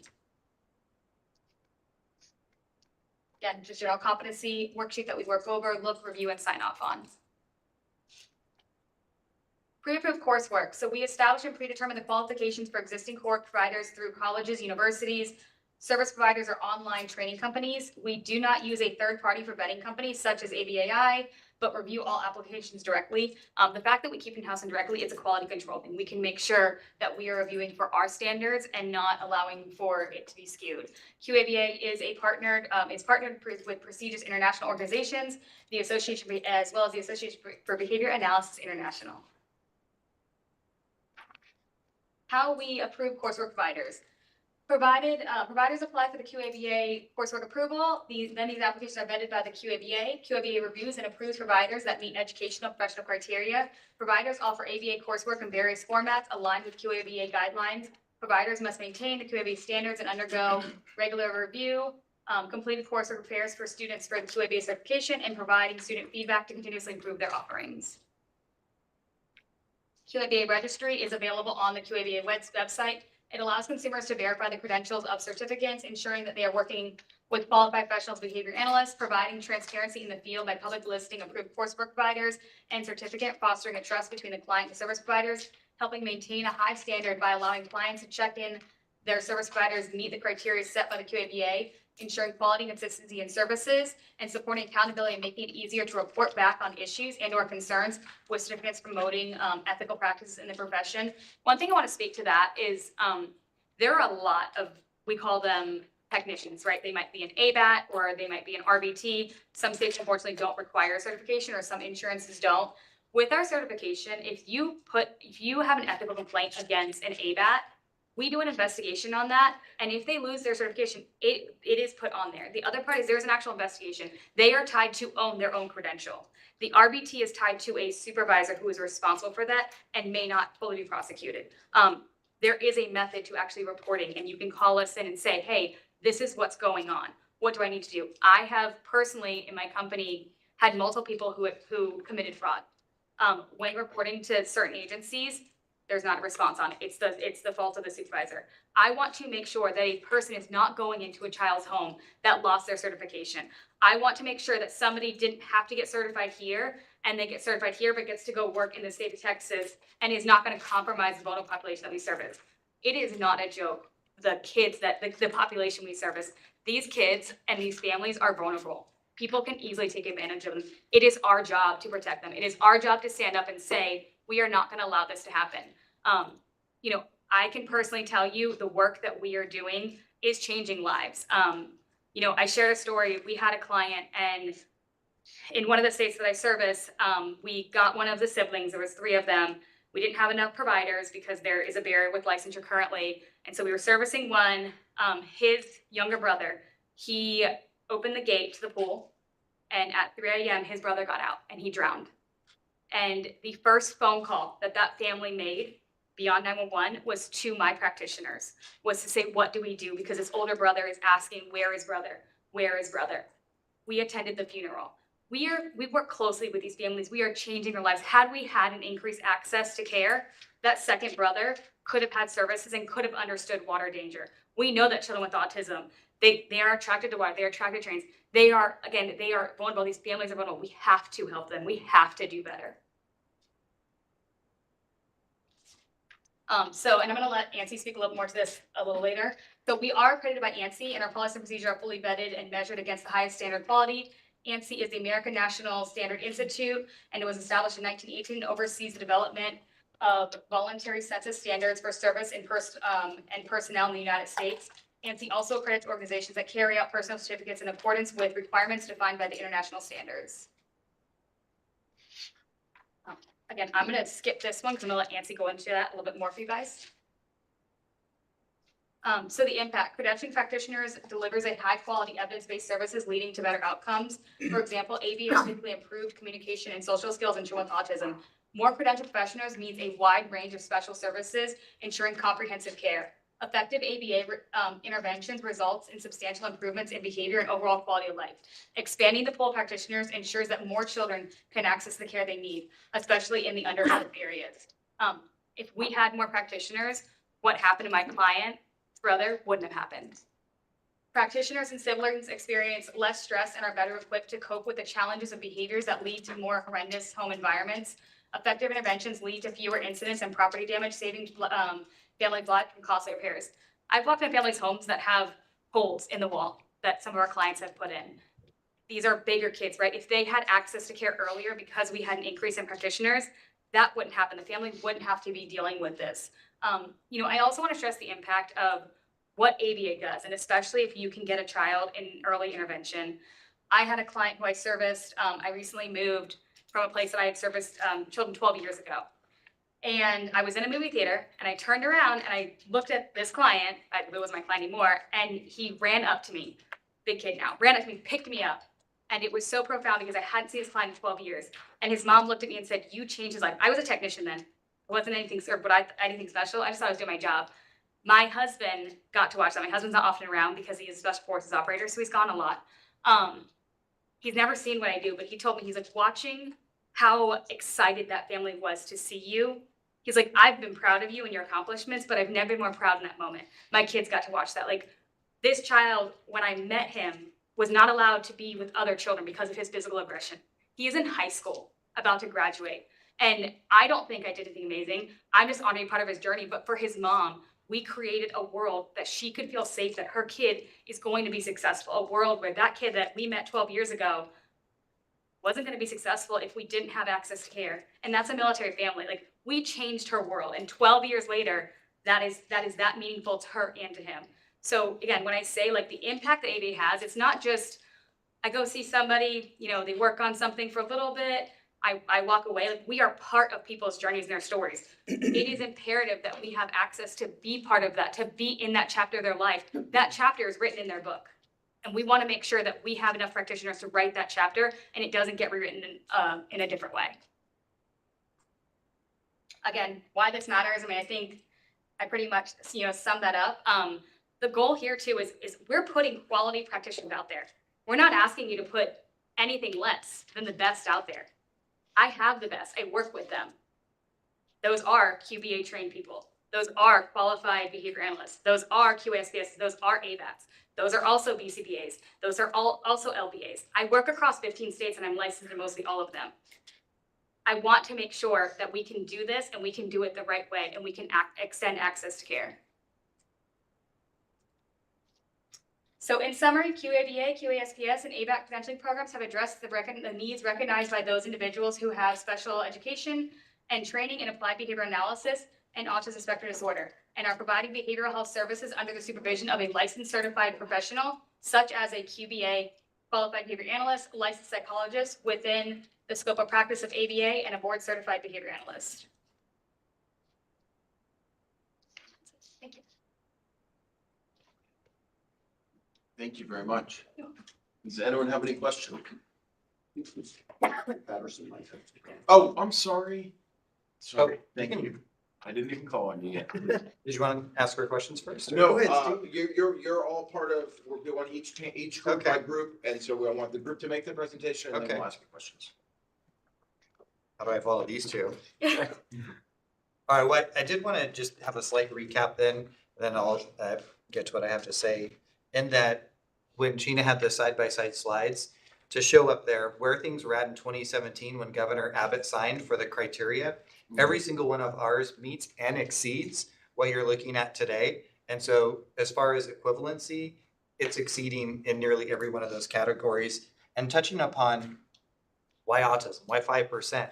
When you have 1 in 36 children being diagnosed with autism, these were insurance mandate bills to get ABA.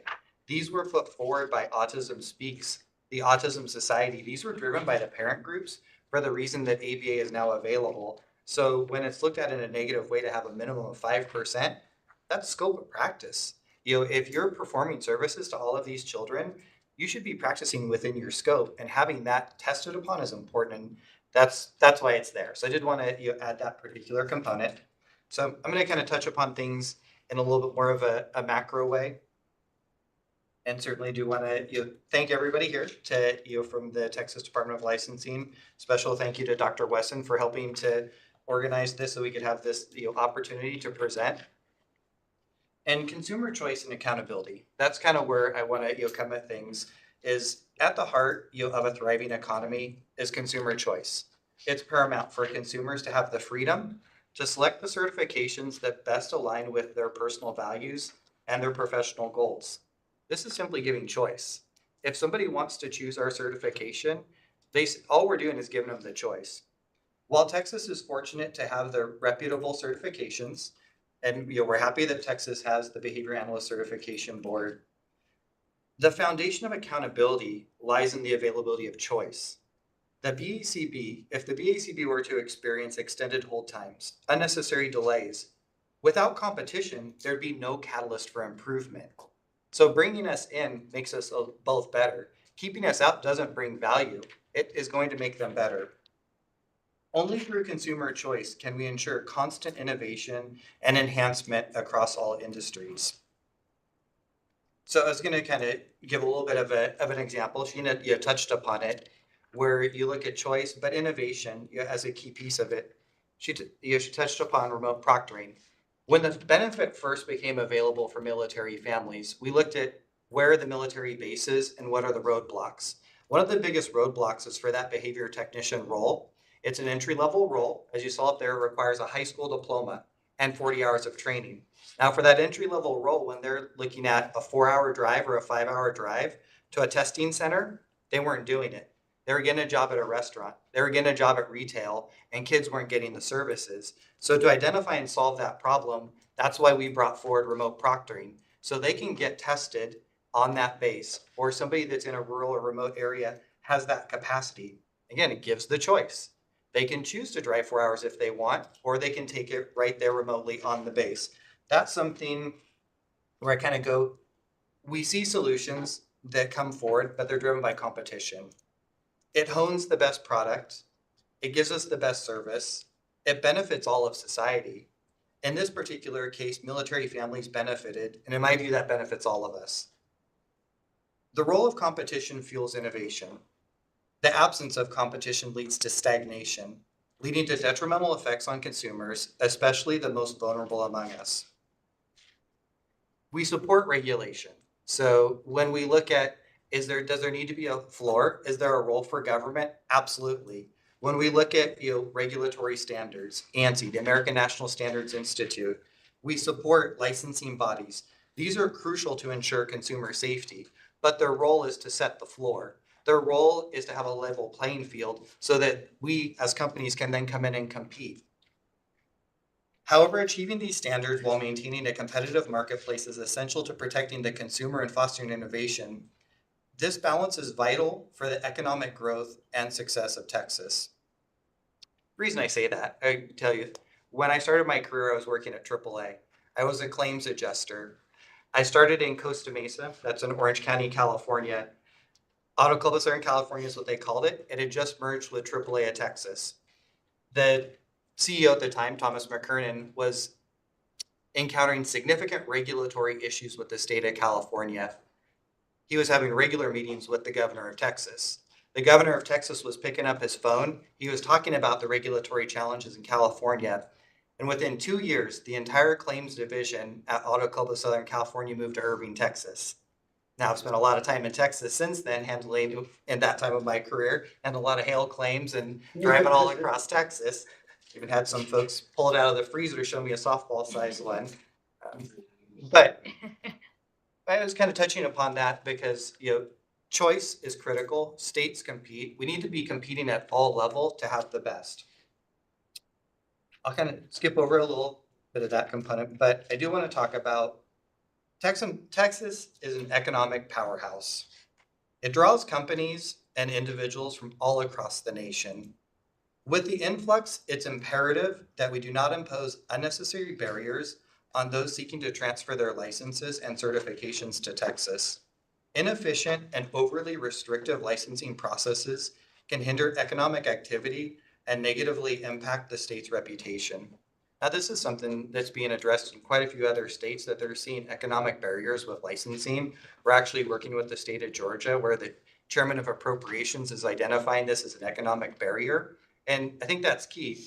When subjectivity becomes into licensing and personal views, stop people that are moving there from getting their license or continuing to practice. And that was the case in Texas. A lot of our folks weren't able to continue to practice. One of the instances I know Sheena talked about, and it's easiest, I'll step back 1 second. I do remember when I would drive to all of the different locations when I'd have a hail damage claim when I was here in Texas. Every single house that I went to oftentimes was from a different state that had moved here. I went to somebody that just moved here from Pennsylvania, from New York, from Florida, California. And that's when you're attracting things, you're doing things the right way. But when people get here, because their company headquarters moved here, if one of those spouses can't work, that creates an economic hardship unnecessarily for the family and the loss of a benefit for somebody that has a talent. The easiest example, Sheena touched about it, is the military spouses. The unemployment rate is 33% for military spouses. And much of that is because every 2 to 3 years, they're moving from state to state. And there's not a consistent way for licensing, reciprocity, and some of those aspects that were touched upon. This is something that's easily rectifiable. It's something that can be fixed. It also brings value to the Texas community for people that are on Medicaid, commercial health insurance, being able to shorten the access that they're having for the times that they're waiting. So, not to mention, one of the biggest areas where we're seeing the largest delays is on the military bases. They are going to be living on those military bases. Sheena just mentioned it. I think it was one of the meetings we came to. The person was living just outside Killeen, and she talked about the people that just moved to that base that had to stop working in their profession because they came from another state and landed in Texas and it wasn't recognized. So I had a call, it wasn't too long ago, and it was with the Autism Society. One of the biggest challenges that they were looking at was addressing the long waits and delays that were taking place on the military bases. So much so that they created a new division, brought in somebody that was his sole job, was to try and fix these issues. The first thing he told me was, I want to talk to you about the problems that we're seeing at Fort Hood. Boy, did that resonate with me when he said Fort Hood. Because in 2017, when the statute was rolling into effect, the most phone calls we were getting was about every day from a practitioner living on Fort Hood saying, am I still going to have a job? Now, at the time, we were in the final stages of getting ANSI accreditation. Our government representative at the time, Lou Penrose, was calling TDLR every single week and being told, you're good. You know, you get that ANSI accreditation, they're going to be able to get back to work. So we told that to every single one of those folks. We're doing every resource we can to move this forward. You know, accreditation is a long and it's a thorough process. We resourced it. We put every priority, on that. Unfortunately, that's why we're here today. Still 7 years later, we're dealing with parallel issues, and those folks were not able to continue working. We saw this challenge when North Carolina was licensing, and this was a particular issue when we had met with the legislature, and they talked about a similar language. You know what? We can put in there ANSI and leave it at that. I said, let me tell you a story about Texas. We had close to 50% of the assistant behavior analysts working, many of them at what are called EMFP bases, which are military bases. They all had to stop working. So we worked very closely with the Senate Majority Leader, Senate Perry. He specifically listed QABA in name to ensure those folks that are living at Fort Bragg don't lose any of their services, and every one of those practitioners could get their license. Now the challenge is, where do they go from Fort Bragg? Oftentimes Fort Hood. They come from Fort Bragg, their license is certified with us, they can't continue working, and they go back into that waiting. But that also then leads to why the folks at Autism Society wanted to talk about wait lists at Fort Hood. So the necessity for open markets. When we consider, and I touched upon this, 1 in 36 children are now being diagnosed per the CDC. It becomes clear that timely access to qualified practitioners, it's not a luxury, it's a necessity. All the practitioners who meet statutory guidelines should be permitted to work in Texas without undue hindrance. Furthermore, maintaining open markets where licensing is efficient and objective will ensure Texas continues to attract top talent and top companies. This not only supports the Texas economy, but it also ensures that residents of this great state receive the highest quality of service available. Now, your favorite part, my conclusion. I'll wrap it up here. So, in conclusion, I'd like to say that consumer choice and competition are the bedrock of capitalism. They drive innovation, ensure accountability, and protect the interests of the consumers. Texas must continue to champion these principles, particularly within the realm of professional licensing. By doing so, it will not only uphold the values that have made Texas a beacon of economic prosperity, but also ensure every resident, regardless of their circumstances, has the access to the services they need. Thank you so much. Thank you. All right, now, sorry about that, Andrew. Any questions? Sorry. Staff? Anyone up here or some of those? Or anyone? Yep.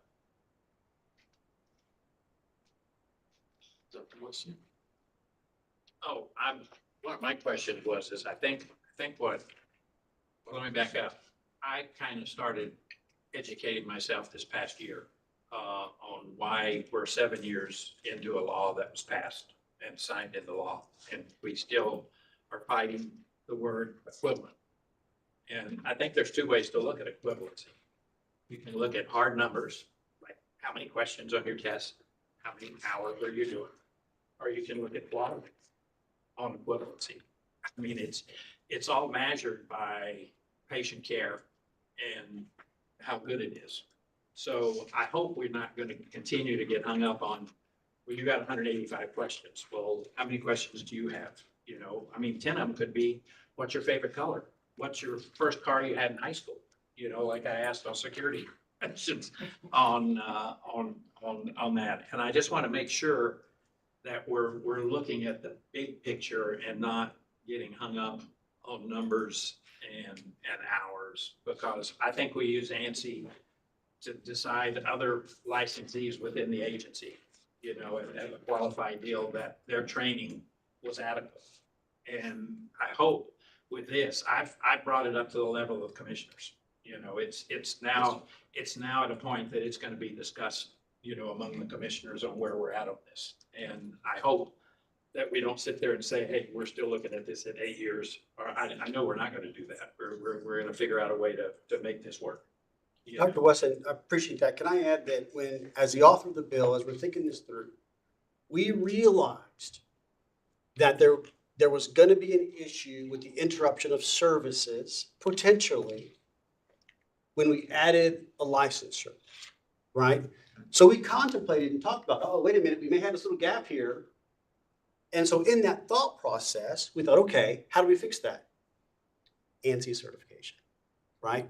That was going to be the standard, that we wouldn't lose this conversation about coming to the base and not being able to work and all these things we're hearing about. That was our backdrop. That was that was it. Just to ensure that all this stuff didn't happen, to ensure that the military spouses didn't lose their job, and to ensure that the kids continue to get service on military bases. The answer was put in a internationally recognized entity to set a standard. That was our safety net. For every kid we were trying to get to, that was the safety net.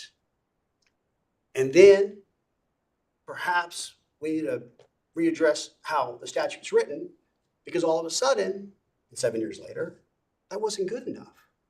So if we, the body, missed that legislatively, then we need to fix that.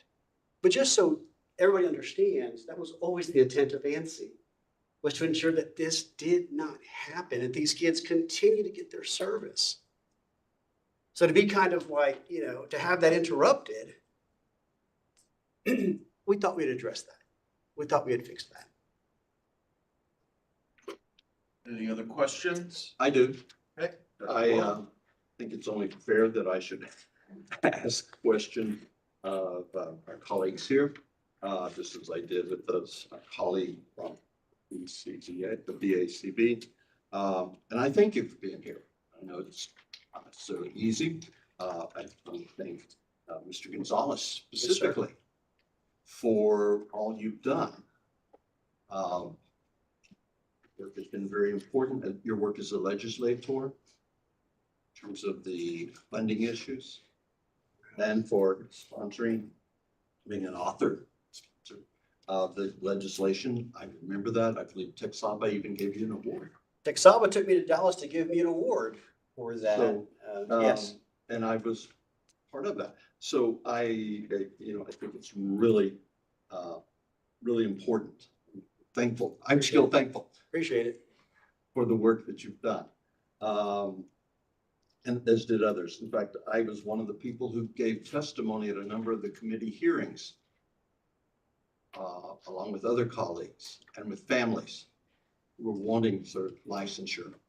And so that's, you know, this is important. I know those stories you're talking about. I've been identified as a behavior analyst since 1970. And I've been working full-time in the field since 1975. So I've seen a lot of change in the field, in our services, in our conceptualizations, our technical rigor. Yeah. And I've worked with many people, many of whom are autistic, still am, and but not all. But I'm using behavior analysis in all that work. In fact, these days, for a number of years, most of my work has been with adults. So I know the stories. I know the busted walls and the busted windows. I bear the scars still from some of those interventions, as I'm sure you do. You're not a behavior analyst. I Yeah. mean, Yes. I'm not sure that any particular certification. Well, anyway, so I really appreciate the work you guys have done. Mr. Gonzalez is a legislator, as an advocate. Ms. Pajota, it's Dr. Pajota, excuse me, as a practitioner and an advocate, and then Andrew as an advocate too. But I would be remiss if I asked one group some questions and didn't ask the others. So that, because what we're trying to do here is look at the issue of equivalence. One way of looking at it is, as I have, looking at the issues I've raised, all may not agree with that perspective, but that is what I'm going to do. So I'm looking at the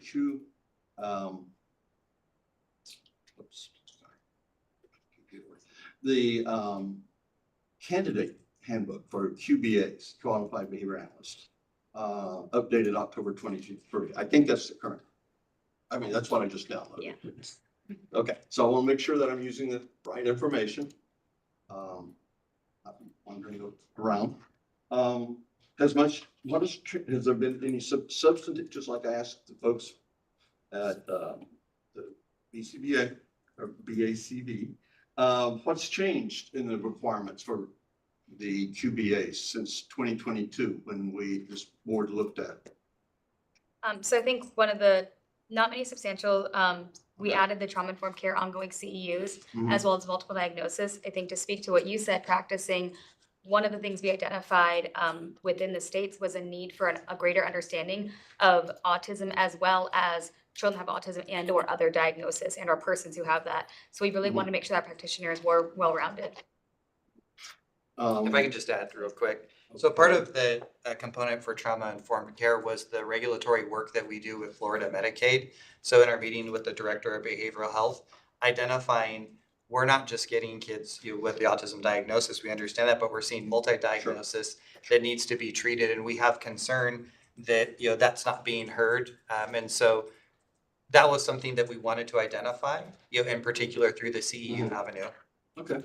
Thank you. And I know other groups are also looking at that. So I forget one more thing. When you ask what substantive changes have taken place, I'm extraordinarily cautious. When we see an autism diagnosis rate of 1 in 36, and we talk about kids that have had a wait list of 2 years on a base, or kids on Medicaid that have gone 6 months, when you have significant changes and you can't meet a current demand.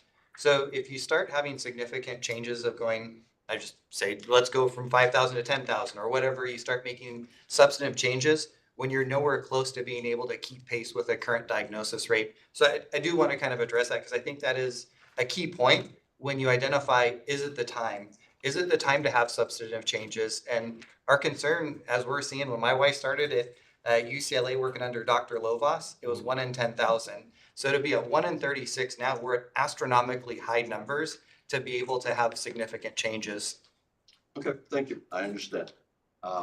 So I'm looking at the QABA purpose. And it specifies to ensure competency of professionals who provide therapeutic interactions for individuals with autism spectrum disorders and related disabilities. So indicated this is the correct thing. So do behavior analysts work with people who are not diagnosed with autism or related disabilities? Are you talking about specifically like the QBAs, or are you saying behavioralists in general? I'm asking, do behavior analysts work with persons who are not diagnosed with autism spectrum disorders or related disabilities? Absolutely. Okay. Yeah, absolutely. I can testify to that. However, Yes, it does depend. like I said, you look at public studies posted by the BACB of who are their practitioners, and this is public. You can go to their website. I have a lot of questions.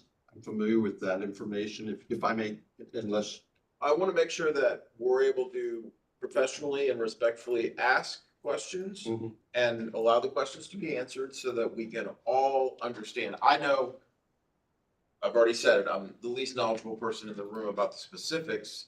I'm quite a veteran of the world of regulation and what I need to read in order to issue a license or not. But I will share that through this question and answer today, I've learned a lot. So I appreciate that. I've also recognized that there's some differences of thought. And again, from my point of view, we've got many different people with many different roles in the room. And as a regular, I want to look at what I need to do, what I need to see if I'm going to issue this license under the law as it reads today. I've also seen what I see a lot here. You don't probably hear this from regulators or bureaucrats like me. There's a lot of passion and there's life, there's real life. I can relate on a second-hand basis to those who have autism. I can relate on a first-hand basis to those who have other disorders. And I recognize one of the neat things about me being able to work here is I am around passionate people who care about helping others, just like I do. So that's exciting for me. So let's go back to the questions and answers. And again, I want to give everyone a chance to ask you your questions and make sure that they can answer. Please, Dr. Borland. Okay, I understand the BACB statistics. I'm aware that that was not my question. I just want to be clear. Because I think as behavior analyst, I know work with people with a number of characteristics, some of which do include being autistic. Some include other, what would be considered related disabilities. I'm not sure exactly what it's under that. What, maybe you can help me. I mean, I think it depends on what the state allows under the licensure as well as the insurance payers. So in Tennessee, I can work with persons with TBIs as a behavior analyst. Okay. Yeah. What is that? I'm sorry. What's a TBI? Oh, a traumatic brain injury. Okay, thank you. If I could just add, it's funding source dependent. Yeah. So that's a critical component. So some folks require an autism diagnosis. That could be for commercial health. I'll give an example. In California, if you don't have an autism diagnosis, you don't qualify for commercial health. You would then default into the Medi-Cal system. So you could have ADHD, you could have a variety of other disorders that you have a recommendation for ABA. It's then funded through their Medicaid, which they call Medi-Cal system. And so funding sources dictate much of who you can work with as a practitioner when you're certified in behavior analysis. Certainly true. I'm looking at preparation here that would lead to certification, which would ultimately form the groundwork for licensure.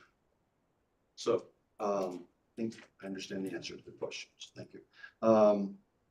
So I understand that the number of academic hours, coursework hours, to be a QBA is 270. I mean, I think that's what I heard you say. Yep. No, okay, just verifying. And then 20 of those are autism, specific to autism. Not discussing the value of that or whatever, just as Sergeant Friday just used to say, just facts. Okay, and so that means then, if I'm not really good at math, that means that then there are 250 hours of that required training are specific to behavior analysis. Yeah, thank you. Okay. Looking at who, the coursework that's required that we've talked about how much there is. Who can teach that? So Part of the QABA. who can teach the coursework? Right. They are approved universities, and then anybody that is an approved coursework provider that is approved by the QABA. Okay, so it wouldn't necessarily have to be at a university. No. Okay, that's what I thought. I just wanted to double No check. worries. Okay, and then those universities, are they universities that are accredited by the APBA, or are they in the, or ABAI, or at least programs on the the old VCS model? Yeah. That's still there.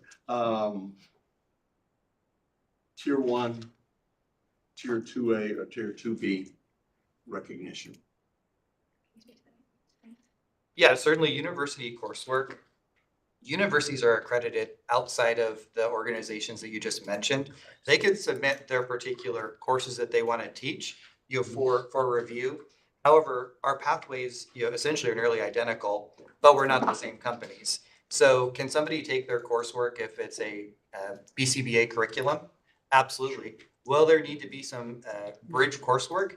Absolutely. And that's the component of it. When we have aspects that are not identical, such as autism, then that's not going to be taught at the university because most of them are teaching our competitors' coursework.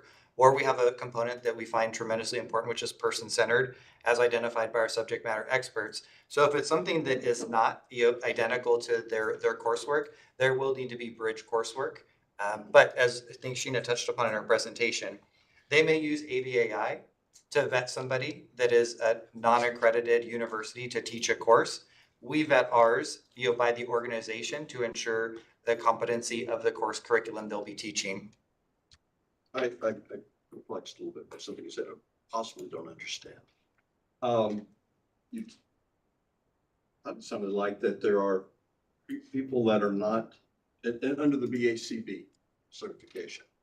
The course instructors, okay, the course program may, they either have, as I understand the requirements, that's why I'm asking in detail, either have to be accredited by the BACB, I'm sorry, accredited by APBA or ABAI, or meet those requirements for which are rigorous SME, setup requirements for being a recognized program.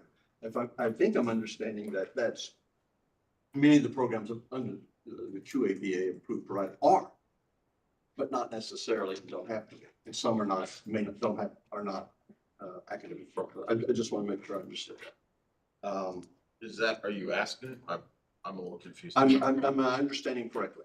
I didn't understand the question. I may just, okay. It was. And I'm sorry, y'all. I know this is taking, but this is the point. Let's try to break it down to make sure that we're understanding and getting this the right answers, please. Okay. Course providers are approved. I'm trying to remember the right name. Approved coursework Approved, providers. Almost got it. All right, approved course providers. Do not have to be academic programs necessarily, correct? Well, they have to be academic programs. We're talking about whether they're accredited universities. Okay. There's a difference. All right, let's clarify what we mean by accredited universities. I mean, there's like the Southern Accreditation Body, okay, which does general accreditation. There's the Western and so on. And then there are professional accrediting entities like in chemistry, medicine, psychology, behavior analysis. So I assume that you're talking about accreditation by the relevant professional organization, not necessarily like the Western or the Southern Accredited Association of Accrediting High Schools in. Oh, it's long name, yeah. SACS. We call it SACS. Yeah. Larry understands this one better than I do. Larry, if you want to. Yeah, I think what Dr. Boland's asking about is being taught by a SACS accredited university or the more highly specific academic silo that they can also be accredited by on a specific topic, right? Chemistry, psychology. Yeah. So there's this, and I think what Dr. Boland's asking about is that under that there's more specific. Right, so you're asking, correct. So you're asking, are you guys this or are you guys this? Yeah. As I break it down into my Alvin High School analogies. I appreciate that because for me, it's difficult. And I like that. So as a side thought, this is why I was always on KXAN, because KXAN said, the readers say, the viewers say, you explain things where they understand. Okay. So thank you. And I have a question. Are both of you, or is the point? So if I go to the University of Texas, it's UT and everybody recognizes it, right? Oh, absolutely. But then there might be, I don't know. Dr. Wesson, let me bother you, please. Dr. Wesson University. For example. Wesson University that he says is a university. Somewhere, you're not really a university unless some university accrediting body says, yeah, you're a university and you've got the name, but You mean that we're not really gonna recognize that. Yeah, that's called SACS. Yeah. Thank you. And so that's just a basic, you're getting a degree from a university and you believe it has merit because it's a university. Correct. Then we get into what you can study at the university, right? I'm not gonna use my example because I was a political science major, that's, But my father studied chemistry and physics, right? And so there is some national chemistry and physics associations. Correct. So I think the university, whichever one it says, can say, we're going to hire whoever we can to teach these courses, but we're going to set some standards for ourselves. And a university might say, you're not teaching chemistry unless you got the chemistry society check mark. And another university might say, you can teach chemistry, whether you have that or not, And both universities could issue chemistry degrees that are recognized as chemistry degrees. And what we, the legislature, said was, rather than the agency contemplating all of that, let's give it to the entity, Warren, who does that. That ANSI would determine that. The idea was not that the state agency would contemplate any of this. That's what ANSI's for. That's what I said in my Or the testimony. National Commission for Certified Correct. Agencies, to be clear, Correct. right? Right. Another. Right, but that Nat- there is another entity. That's why I'm not sure what part of the testimony I crossed out at this point. But at one point in my testimony, I can't figure out which one it was. It's an open conversation. Okay, I said, I said that that's their job, right? And so as contemplated by us, it was like, hey, wait a minute. Are we going to spend the next 7 years arguing over all the minutia of these different things?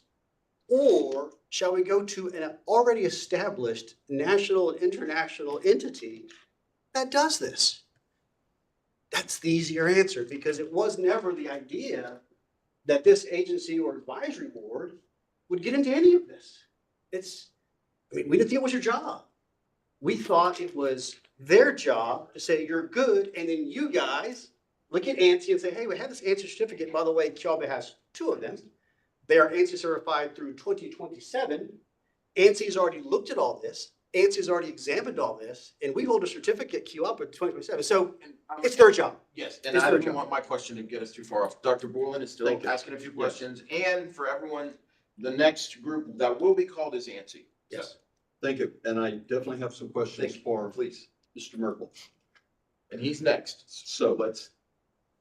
And I understand your statement, and I think I understand the answer to my question about certification. Yes, sorry, I backtracked on that. Because there are many universities that have the regional accreditation, as it's Correct. called, and offer a program in chemistry. They may not be certified by the American Chemical Association, their curriculum, their training may be. Same with behavior analysis. Okay. So, moving forward, I think,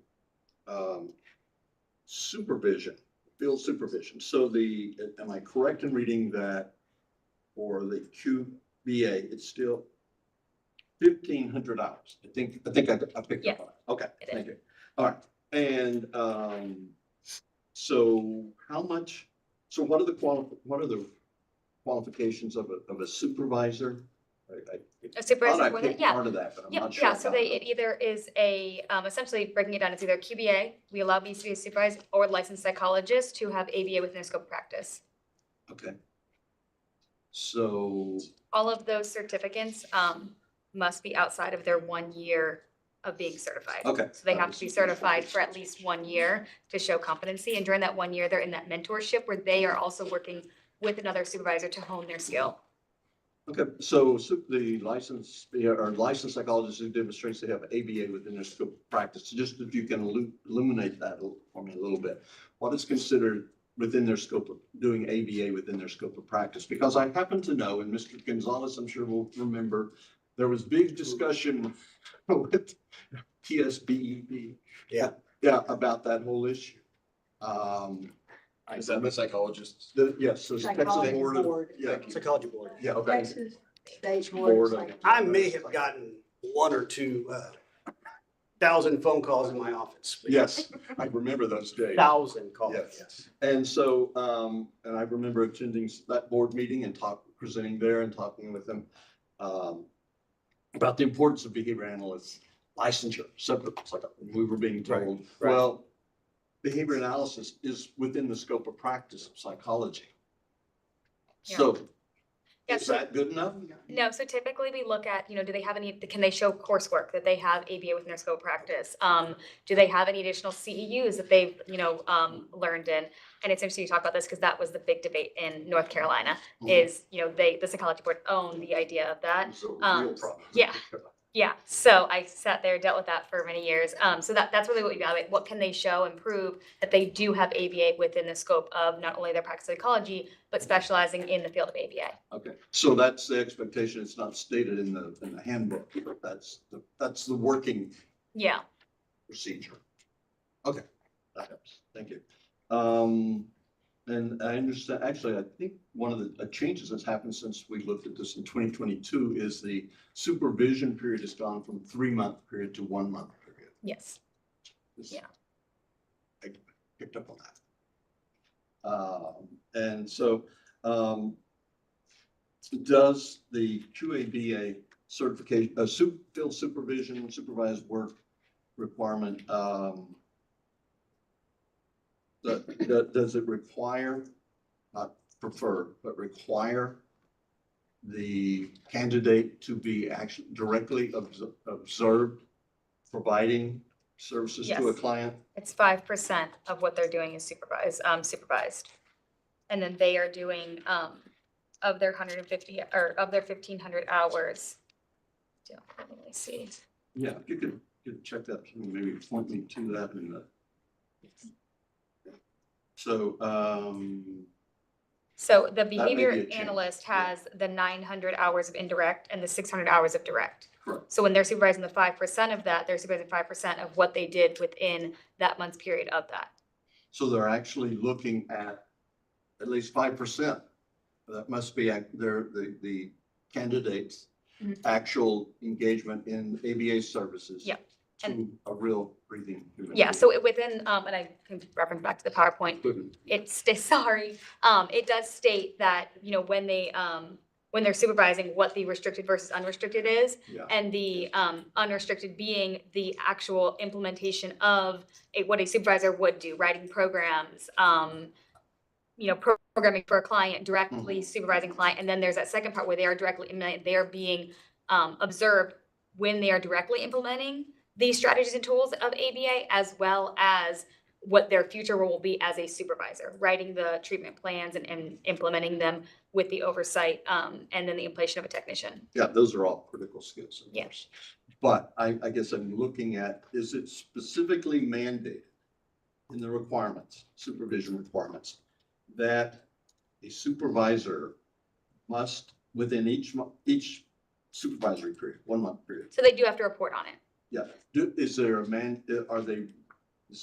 they required to see the candidate actually providing service at the point of service delivery? Not talking about analyzing data, doing graphs, writing programs, all critical stuff. Yeah.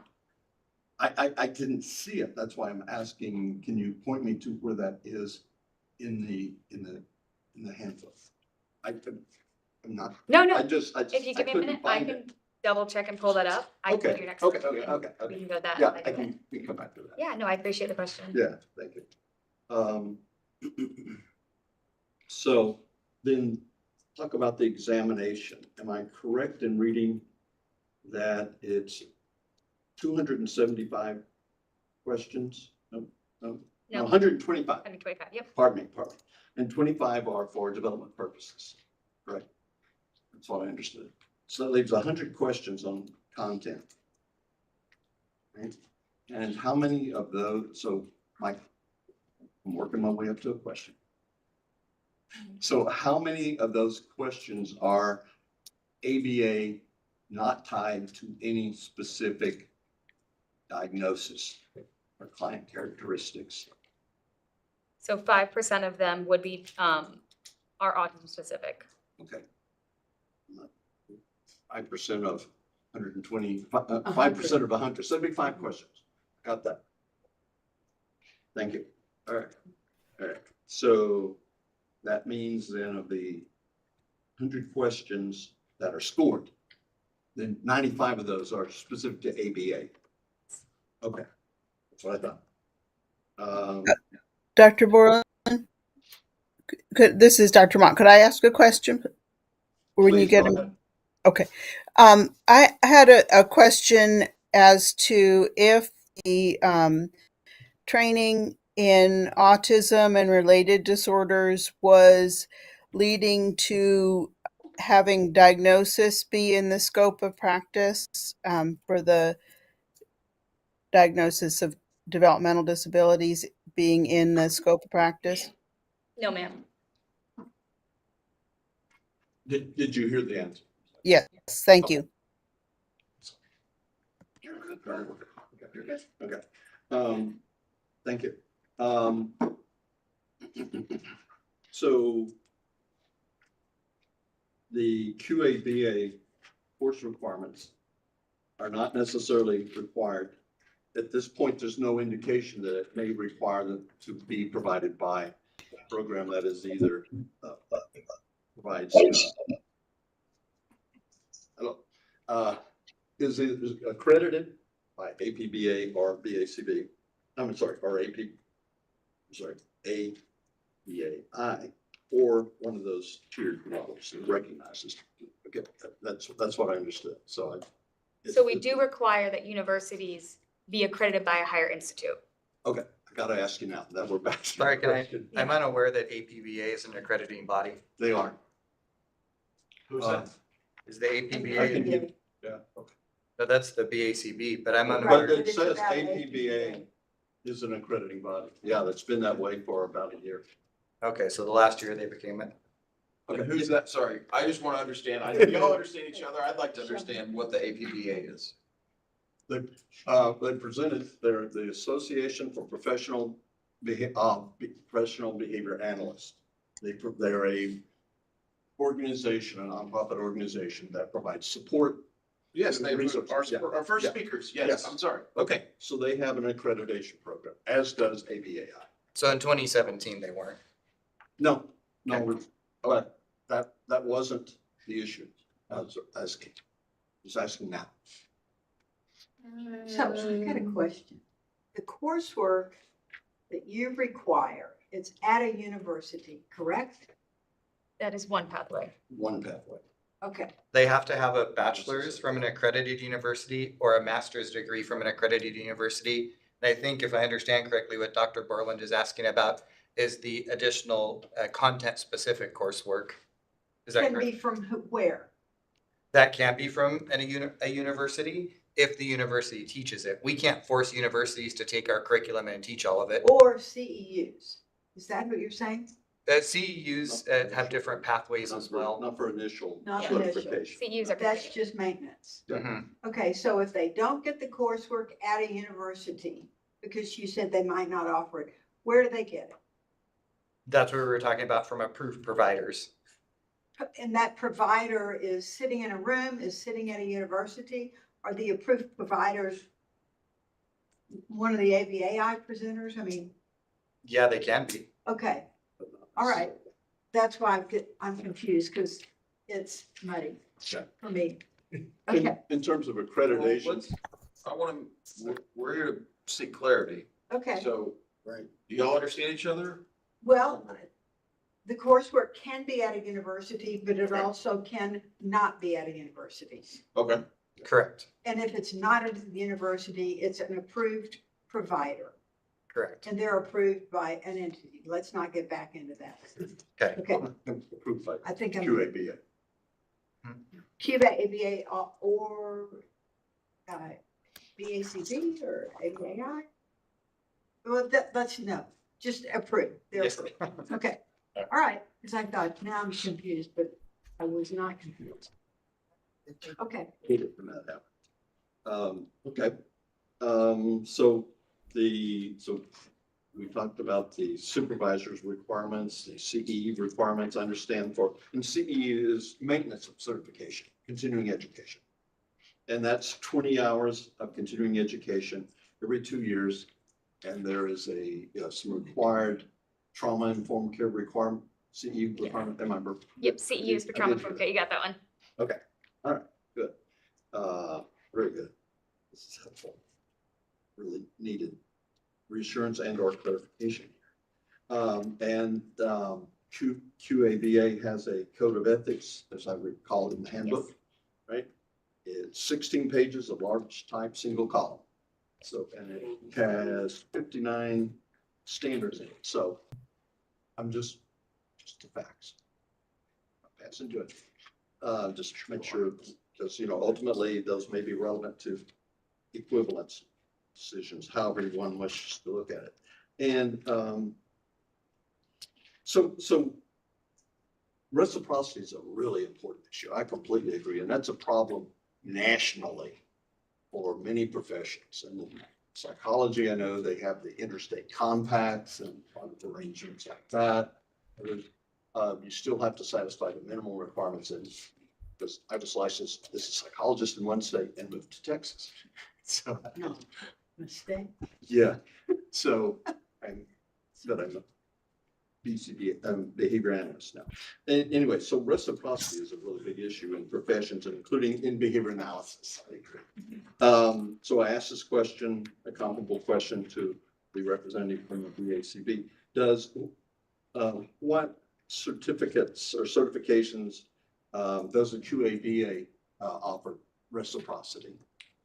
I'll touch upon that, and then if Gina can add to it. So when you speak about reciprocity, if somebody says, can you give me your certification? I got this other folks. We don't just give out our certification. That falls within accreditation. We can't necessarily do that. What we can do is we can recognize, and we do. So we can recognize a BCBA to provide oversight to our practitioners because they have a quality certification that's nationally accredited. So we can have a criteria in place, and we recognize other nationally accredited certifications in the field of ABA. So I guess that would be, and I say this, as close to the definition of reciprocity, but we can't hand them a certification. They can practice and oversee because we recognize the body that nationally accredits them. Does that kind of touch upon? I think it tells me what I think that answers the question. Yeah. Okay. So, yeah, and I think that's situation is as I've understood it. So, all right. I yield the rest of my time. Thank you. Any other questions? All right. I know it's late. Yeah, so here's what's gonna happen next, and then we'll take a couple minutes. I'm not sure what time it is. I'm gonna be here. I work all day. It's an important discussion, and I'm not concerned with the time on the clock. So we have more groups who have signed up who we will be recognizing to speak and ask questions. And then we will have a chance for everyone to ask each other questions once again. We've got Nancy next, and then several other groups who I'll be calling. But why don't we take a quick less than 10 minutes, which means it's let's be back at 3:50, if that's okay with you. You are the presiding officer, so I don't want to. So we're going to take a break now. It is now, according to my chronometer, 3:39 p.m. So we'll be back at 10 till 4. All right, great, thanks. Then we must. Is that happening for a break or just at the end of the meeting? I know, I'm like, I'm not using this professional level equipment. I don't either. We split a microphone over there. Yeah. It's high resonance. Okay. As long as that.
349, 350.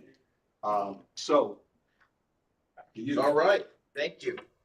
Next, we are going to hear from the ANSI National Accreditation Board. We have Mr. Warren Merkel, who is Vice President of Policy.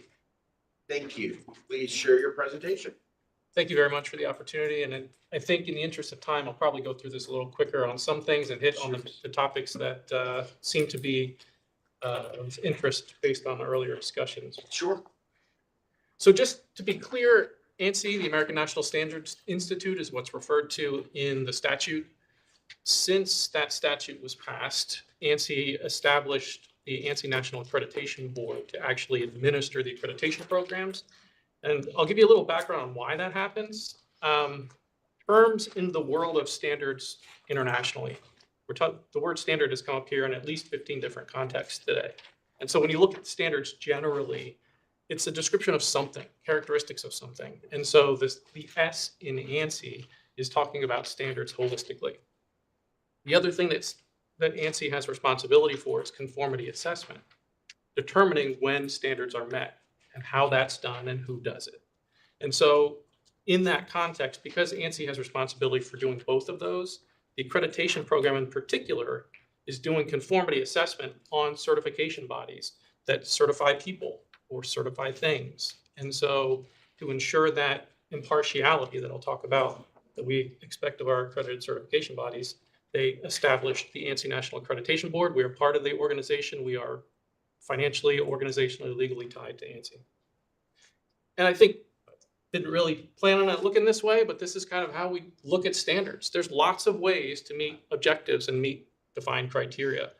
Standards, along with that conformity assessment, provide confidence in equivalent outcomes. We're all sitting here connected to different internet devices. There are thousands of standards that make that happen.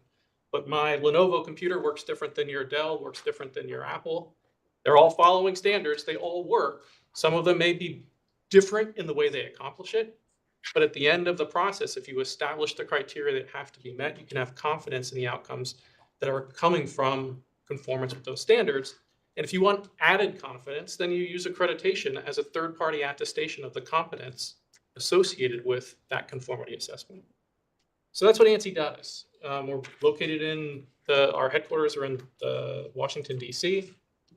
We have an office in New York. And the mission is to enhance global competitiveness of U.S. business and the U.S. quality of life by promoting and facilitating voluntary consensus standards and conformity assessment systems. Voluntary in the private sector. There's federal policy. That was my job before I came to ANAB, was to help federal agencies do exactly what you're trying to decide here. How do they meet their objectives, leveraging to the extent possible existing private sector systems? Why? Because they tend to be more responsive, easier to update, and more economically efficient for the taxpayers at the state, federal, state, and local levels. I won't get into a lot of the different roles, but along the way, different things that have come up here. The standards that we use are, as the basis for our accreditation, come from the International Organization for Standardization, ISO. And the purpose of ANSI is to serve as the representative of the United States into that standards development process. The standard that we use, that I'll talk about in a moment, is not just developed by us, it's developed by experts in certification of persons from 96 different countries. And so the basis for our accreditation and the framework in which we work is of that level of international participation. Within ANAB, within the ANSI accreditation system, we accredit a lot of stuff. We accredit a lot of stuff that affects the residents of Texas. Within this, I'm just going to zoom in on our accreditation around credentialing organizations, and even within that, just on the certification of persons. We also accredit training certificate issuers. We're talking about qualification of training programs and training providers. We also have a different system for accrediting them. So in our credentialing programs, we have literally hundreds of organizations who have multiple programs in many cases that are accredited. We don't just accredit a certification body. We look at the programs that they offer. In the terminology of the international standard, it's called a credentialing scheme, like a schematic, not nefarious plot to try and take over the world. But it's various schema, how you set those criteria. What is the object you're looking at? In this case, it's a behavior analyst. What are the criteria that have to be met? How do you determine that? And then from there, how do you ensure that the individuals that are certified meet those criteria and it's acceptable to the stakeholders for that certification? I sent a letter, I think, to the commission a while back listing some of our criteria and other accredited certification bodies. So I won't go into this in detail, but these are just in the ballpark of behavior analyst certifications in others in the healthcare space. We also accredit CrossFit for their certification of CrossFit trainers. I mean, there's all, and cybersecurity certification bodies. There's a lot of different applications of the international standard, each of which has a specific set of technical criteria like we're talking about here today. So the international standard itself contains the basic framework for where do you start? How do you even determine an individual is competent? Well, there are lots of things you have to do, and you heard it described by both of the certification bodies here in terms of the steps you have to go through to analyze the job, come up with the tasks, and then how do you look at the criteria all together to ensure that a person is competent? And there are different ways to get there. There are different, and there's a whole science of psychometrics around how you then measure that. That's you. Sorry, should we tell her- sneezed. Oh, sorry. I thought I said something wrong. And so I wanted to get that out there around certification. So that certification then is an entity that grants, very importantly, a time-limited recognition to those individuals. So our criteria and the others that we heard from today, it's not a once and done. Our accreditation process is not a once and done. We are in their systems routinely and go through all of our criteria on a regular basis. The certification program attests that the person possesses the right competencies, that's knowledge, skills, and attributes. Our focus in looking at the outcome of that accredited certification is on how they evaluate the knowledge, skills, and attributes, how they assess that, measure it, most importantly, through the testing that's done as part of that certification. There's lots of ways to do it. In areas where we're certifying individuals like this, often it's a written exam. There's requirements for the observation and so on. In other cases, it's practical physical exams. We accredit bodies that certify crane operators. So they have to go watch them operate a crane. It's, you know, it seems fundamental, but in cases like this, it gets to be when we start talking about how many hours of this or that. Well, it depends on what the hours of observation are, how the exams are structured, and so on. And there are different ways to do that in psychometrically equivalent ways. At the end of this, under any certification program, a certificate is issued, and within the standard, there are certain requirements that are included in that certificate. So when we do this, one of the things that we are very conscious of is the fact that these certifications are very meaningful in the state of Texas. So obviously, it's very meaningful to individuals' ability to make a living. And so we ensure the fairness and equity for the applicants and the impartiality of the process implemented by the certification body. We do a tremendous amount of review to ensure that the examination reflects valid standard of practice, and those standards are measured with a fair, reliable examination. We use psychometricians to do that. We also require that the certification body has its own cadre of subject matter experts that are providing that input. And again, that's not unique to us. That was described by the other certification body as well. Ultimately, people that should pass do pass. People that shouldn't pass don't pass. And we look at the outcomes of that certification under all of the different conditions under which it's issued. And then finally, there's a process that facilitates continued competence. And again, whether that's continuing education, recertification, or revisiting of the criteria over time. It's a bit of an eye chart from the front of the room. There won't be a test, but these are all of the different components of the framework under the standard. There are three things that we look at ultimately. One is the competence of the certification body. And so there are criteria here that look at how they structure their organization, where they get that subject matter expertise, how frequently they do that, and how they look at their exam over time. The second thing that we look at is the impartiality, again, related to structure, their organization, ensuring that the decisions they make on certification are based on the facts, like Detective Friday, and only the facts, independent of any financial or other pressures that may come along with operating a system where people ultimately pay for the certification. And then finally, consistent operation over time. And there's requirements for a management system to do that. That's not unusual, but in certification, it's extremely important that the certification body has due process and procedures in place to ensure that if anything does arise with the confidence in their certifications, that they take care of it appropriately. Again, competence, impartiality, and consistent operations. I'll talk a little bit about the accreditation process. There's a bit of a schematic here. There's a preliminary application. There's document review before we even accept the application. We go on site to the certification body. We ensure that everything that's documented in their system is implemented. We look through records. And one of the things that came up was remote exam administration. If one of the certification bodies does that, part of our assessment process is to have part of our assessment team on a blind basis go through that exam, to watch the invigilation process. We call it a secret shopper. So they are mixed in with all of the rest of the certificates, potential certificates, to see how that test is administered, to ensure that they're not showing us just their best foot forward. We actually see how that remote test is proctored. The initial application process on average takes nearly a year. Again, the team that we bring to bear depends on the nature of the certification, but there's always incorporation of input from psychometrics experts, usually PhD level.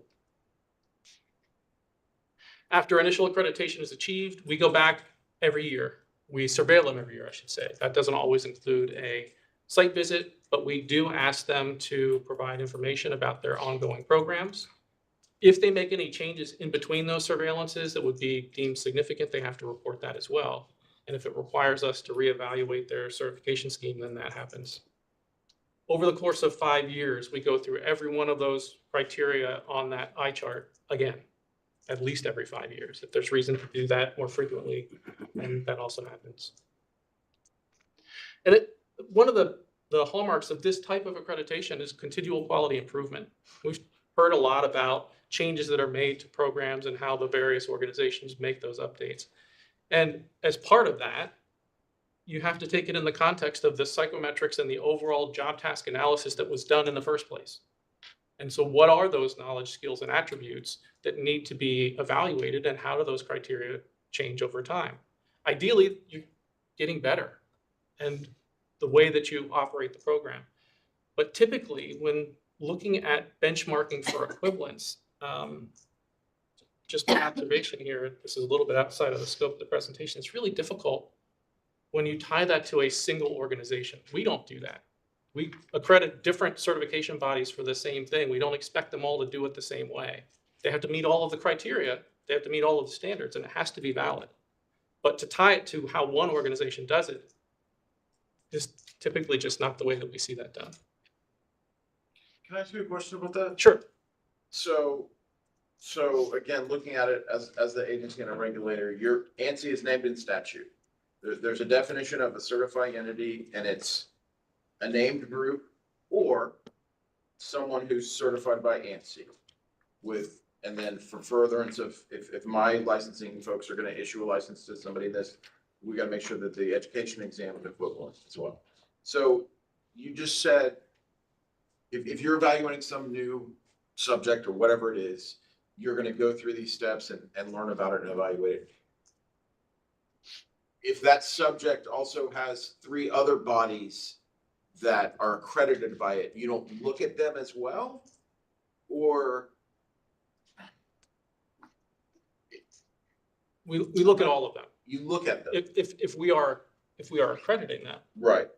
if there are additional criteria that are cited in statute or regulations at whatever level that are going to be applied in the context of that certification, then we would expect them to meet those criteria as well.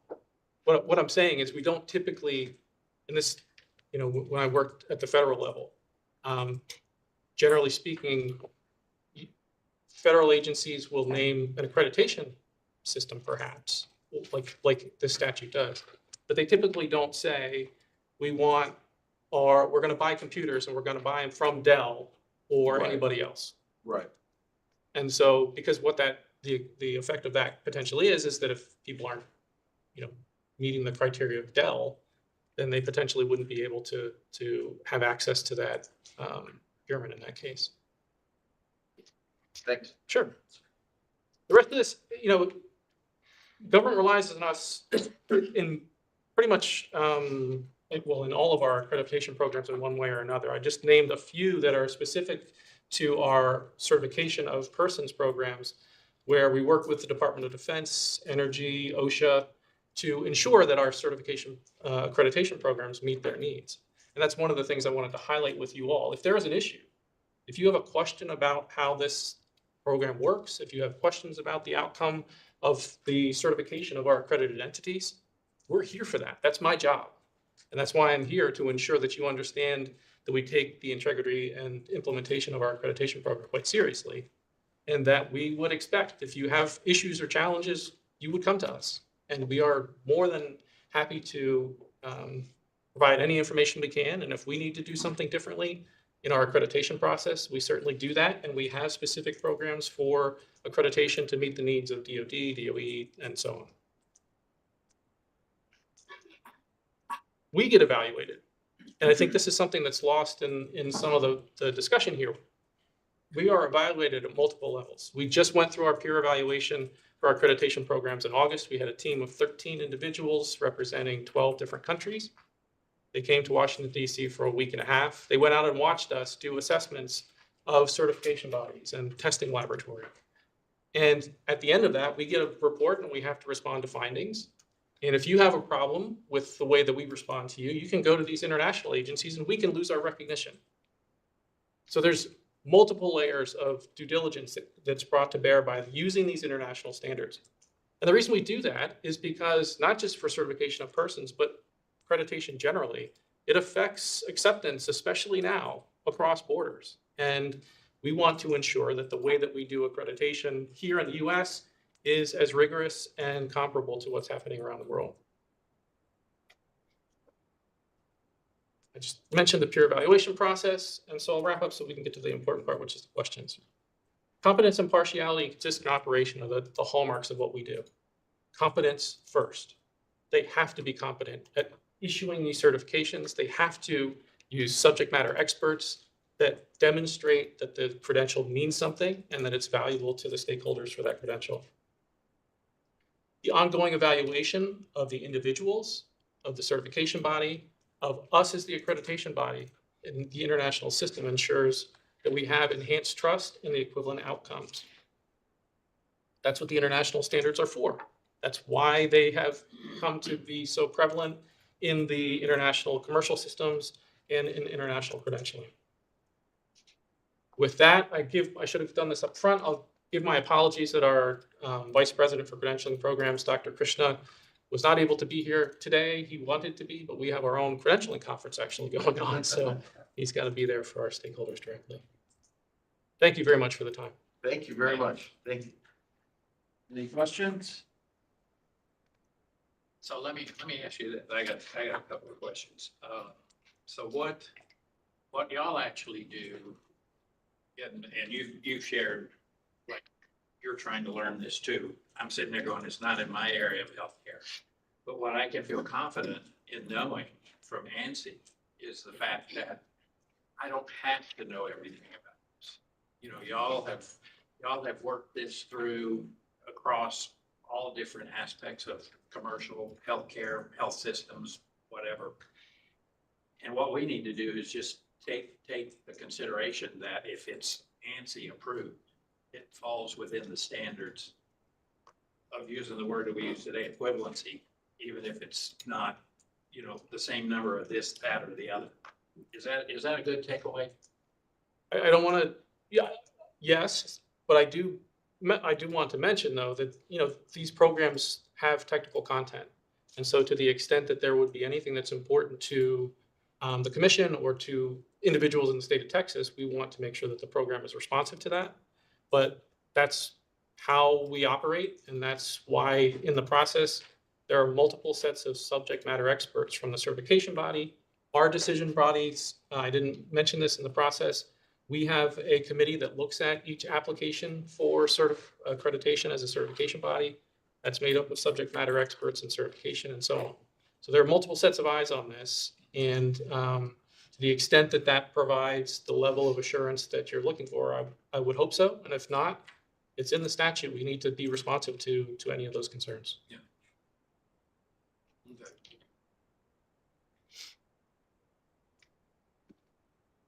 I'm Gordon Moore. Yeah, still. I did have a few questions. So, ANSI is I appreciate the extended description of the process. It's informative, helpful. Thank you. Good news is that it's also publicly available. So not to denigrate you, but thank you. We need to hear that. So is ANSI the only organization that accredits or approves certifying organizations? No. No. Okay. Is there, I'm just curious, you may not be able to answer this.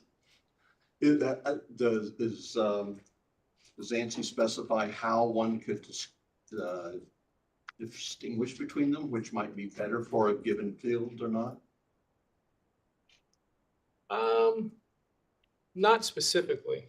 I would say two things I would respond to that. One, obviously in the statute there's NCCE. You know, they accredit certification entities.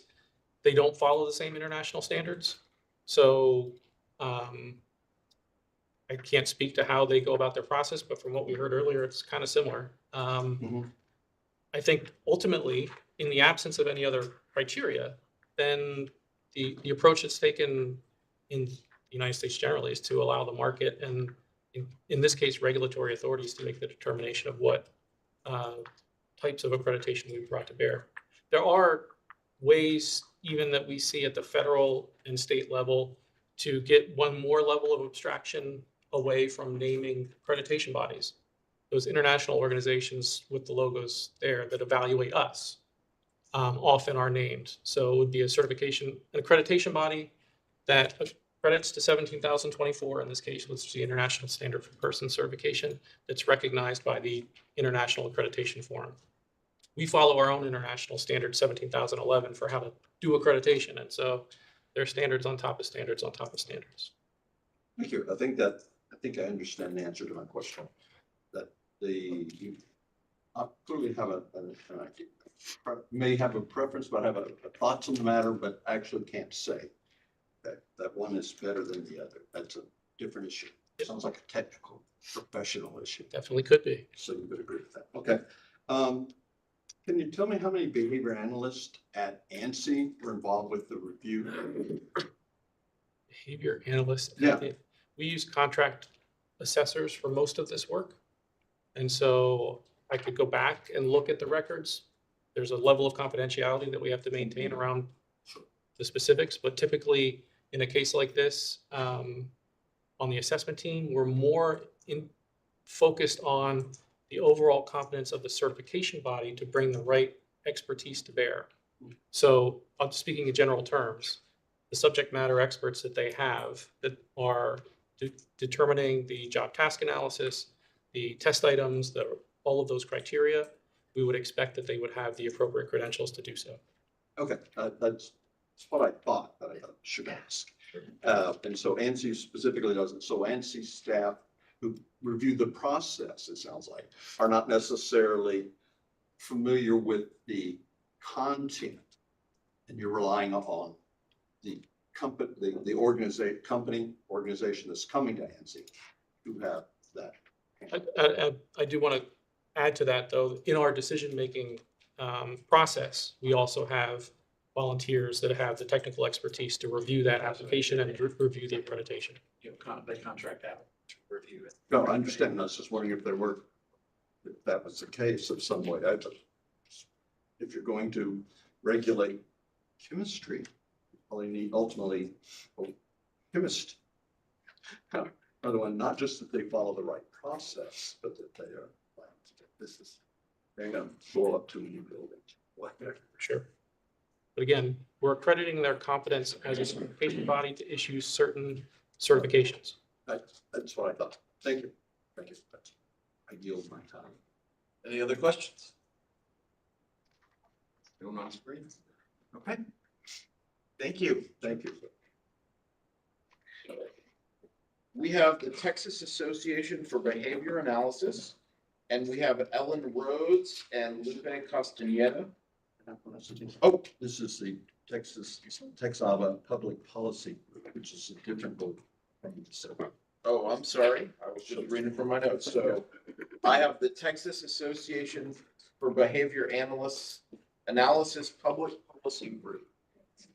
And that is going to be Ellen Rhodes and Lupe Castaneda.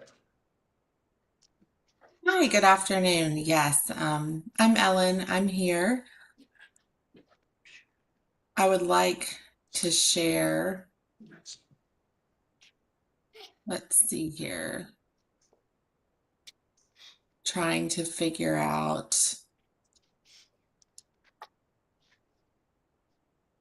Let's see.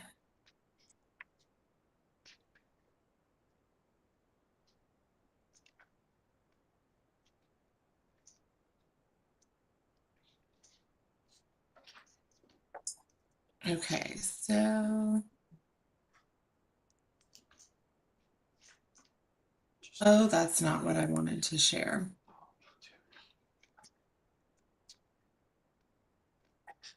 Let's try again.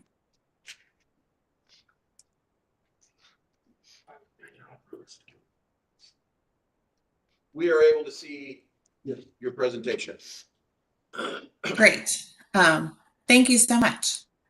All right, I'm going to do a little moving around of heads on my screen, if you don't mind, where I can make sure I can still kind of see everybody as I get started. So good afternoon. On behalf of the Texas Association for Behavior Analysis Public Policy Group, I'd like to thank Dr. Weston and TDLR for inviting us to be a part of today's discussion. And thank you, Gordon, for making that distinction between the PPG and TABA.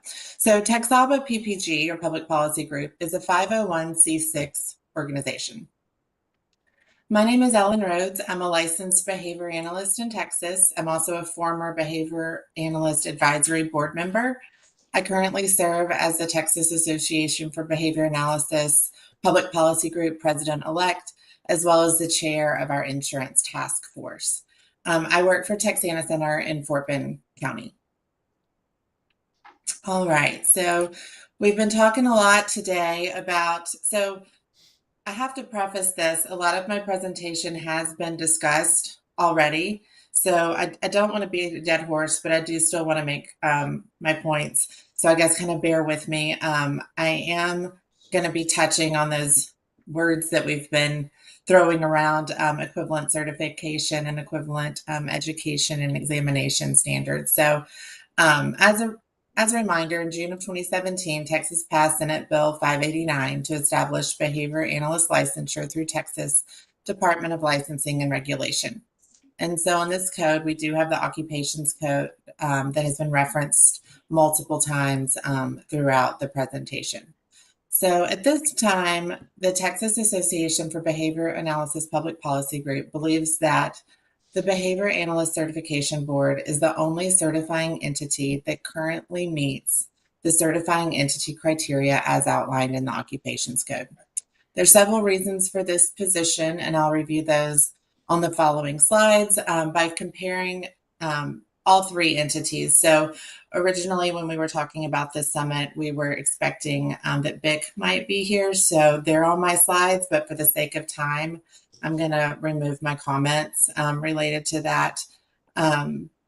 certifying entity because I know it's 420 and it's a Friday. So I'm going to share some of the numbers that have been discussed again already, and then some that have not been shared. But I do think that in some cases, numbers can indicate quality, and sometimes it is important to take a deeper dive and look at those numbers. But first, I wanted to provide the opportunity to review a few acronyms. When I made this presentation, we weren't sure, in what order we would go in. And so by now, I think you all are probably familiar with some of our alphabet soup. But I was going to give you just a few seconds to look at this slide, just in case you're not as familiar with our abbreviations as some of the folks in the room are. You can probably disregard those bottom three. All right, so the first reason for our concern starts with each certifying entity's registered type of organization. The Behavior Analyst Certification Board, or BACB, as well as the Behavioral Intervention Certification Council, BIC, are non-certifying or nonprofit certifying entities. On the other hand, the Qualified Applied Behavior Analysis Credentialing Board, or QABA, is owned and controlled by a privately held for-profit company, Elevated Autism Services, or EAST. Potential disadvantages of for-profit professional credentialing entities are lack of transparency and conflicts of interest. Based on just a cursory glance, ownership information was also unavailable. Other national entities that certify practitioners in healthcare and other human service professions are nonprofit organizations with transparent business practices, including governing practices and organizational structures. So a few of these examples are the American Board of Medical Specialties, American Speech Language Hearing Association, the Association for Marital and Family Therapy Regulatory Board, and the American Board of Professional Psychologists. It should be noted that all of the nonprofit certifying entities, except BIC, are profession specific and not diagnosis specific. BIC is also an autism specific certification. And while we do acknowledge that the majority of individuals with the BACB credential do provide services to individuals with autism, it's important to recognize that there are many other applications of behavior analysis that have been around since its inception and continue to grow today. For example, Molly, who spoke earlier, has her background in organizational behavior management. And it's really the responsibility of the certificate to practice within their scope of competence. On the same note, information available on the QABA website indicates clearly that the QABA certification is in autism intervention rather than the practice of behavior analysis as a whole. All three credentialing entities are accredited through organizations that are specifically listed in the code. The BACB and BIC are accredited by the NCCA, and QABA is accredited by ANSI, who's just spoke to us. And while accreditation bodies are referenced in statute, neither BIC nor QABA certified individuals are eligible for licensure at this time. The TDLR Behavior Analyst Advisory Board has twice declined to include QABA certifications as eligible for licensure, including most recently in June of 22. The BACB determined that the educational and experimental requirements are not equivalent to the existing requirements in licensing regulations. The third distinction that we would like to make is differences between each organization's governing boards. In our search, we couldn't really find anything on BIC, so we'll skip that. But there are differences between the BACB and QABA boards. The QABA board members are appointed by EAST, their parent company, whereas the BACB board members are voted on by BACB certificate holders. Another distinction is the scope of competence of board members and directors. All directors on the BACB board are certified practitioners of ABA, and as Molly said earlier, have collectively over 178 years working in the field, as well as one consumer of ABA. While the QABA board of directors are not all behavioral health care providers or consumers of our services. This slide provides links to documents that are relevant to exams and exam content, as well as exam information. As I previously mentioned, the code specifically states equivalent education and examination standards. Candidates for licensure or certification in most professions must pass a professional exam that is administered at a secure testing center. So, for example, the BACB certification must take certification candidates must take a computer-based professional exam in behavior analysis administered and proctored by Pearson VUE at secure testing centers. We've already discussed the number of questions and the length of time you have to complete the test. Candidates for QABA certification can take an exam in their home or workplace that is proctored by the company examinee. And so while I do appreciate ANSY's comments, thank you on remote testing and clarification on that, the option to take the exam at your employer's office or at the candidate's homes still raises questions about the integrity and the security of these exams. This slide compares the different certifying entities' pathways for certification through education requirements. And Molly did a nice job discussing the 4 pathways for the BACB, and as she mentioned, pathways 3 and 4 will be discontinued at the in January of 2027, and that pathway 2 will no longer be an option as of January 1st, 2032, leaving pathway 1 as the only eligible pathway, which is a master's or doctoral degree from a university program in behavior analysis accredited by the Association of Professional Behavior Analysts or accredited or recognized by the Association for Behavior Analysts International. The only requirement for QABA is a minimum of a master's degree from an accredited university in related field. Again, the code specifically states equivalent education and examination standards. And again, the BACB demonstrates a more stringent requirement. This slide shows a comparison of the coursework requirement of the 3 credentialing agencies.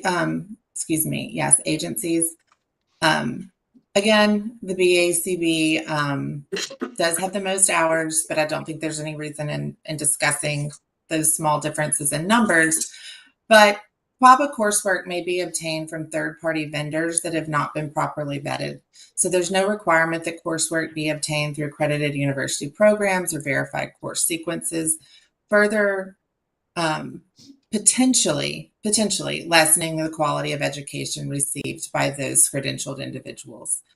QABA's website also lists 165 educational providers offering course sequences for their 3 levels of certification, and 76 are private non-university companies, organizations, or individuals. And the large majority of those, 58, are located outside of the United States. 20 of them are universities, and 14 of those are outside of the United States, and 12 in South Korea. Additionally, based on a cursory glance, there does not appear to be any coursework requirements related to the theoretical underpinnings of behavior analysis. And I bring up the issue of the international providers and institutions only because in July of 2024, in the BACB newsletter, the BACB provided an international development update. So as a reminder, in December of 2019, the BACB announced, and I quote, that new BACB certifications would no longer be available to those outside of the United States and Canada beginning in 2023. The rationale for this substantial change was multifaceted, including numerous legal and practical considerations, as well as the recognition that a country's steady state system for regulating applied behavior analysis practitioners would likely need to originate within the country rather than be based on a private certification system originating in another country. So again, the course requirements are still just not equivalent.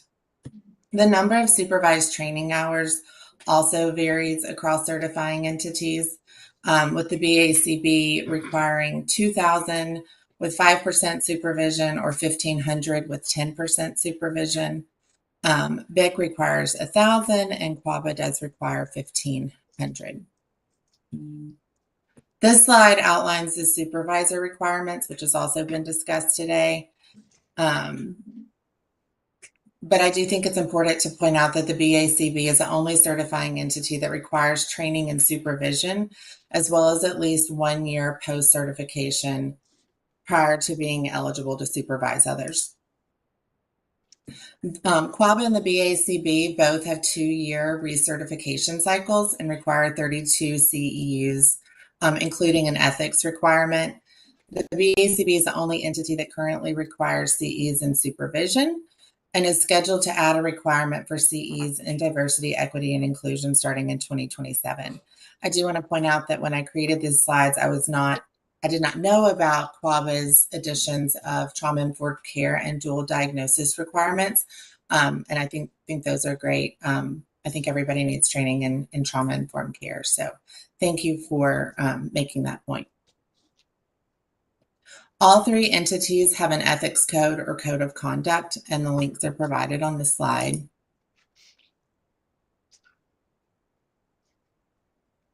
This slide relates to how ethics codes are enforced, including how alleged violations of these codes should be reported.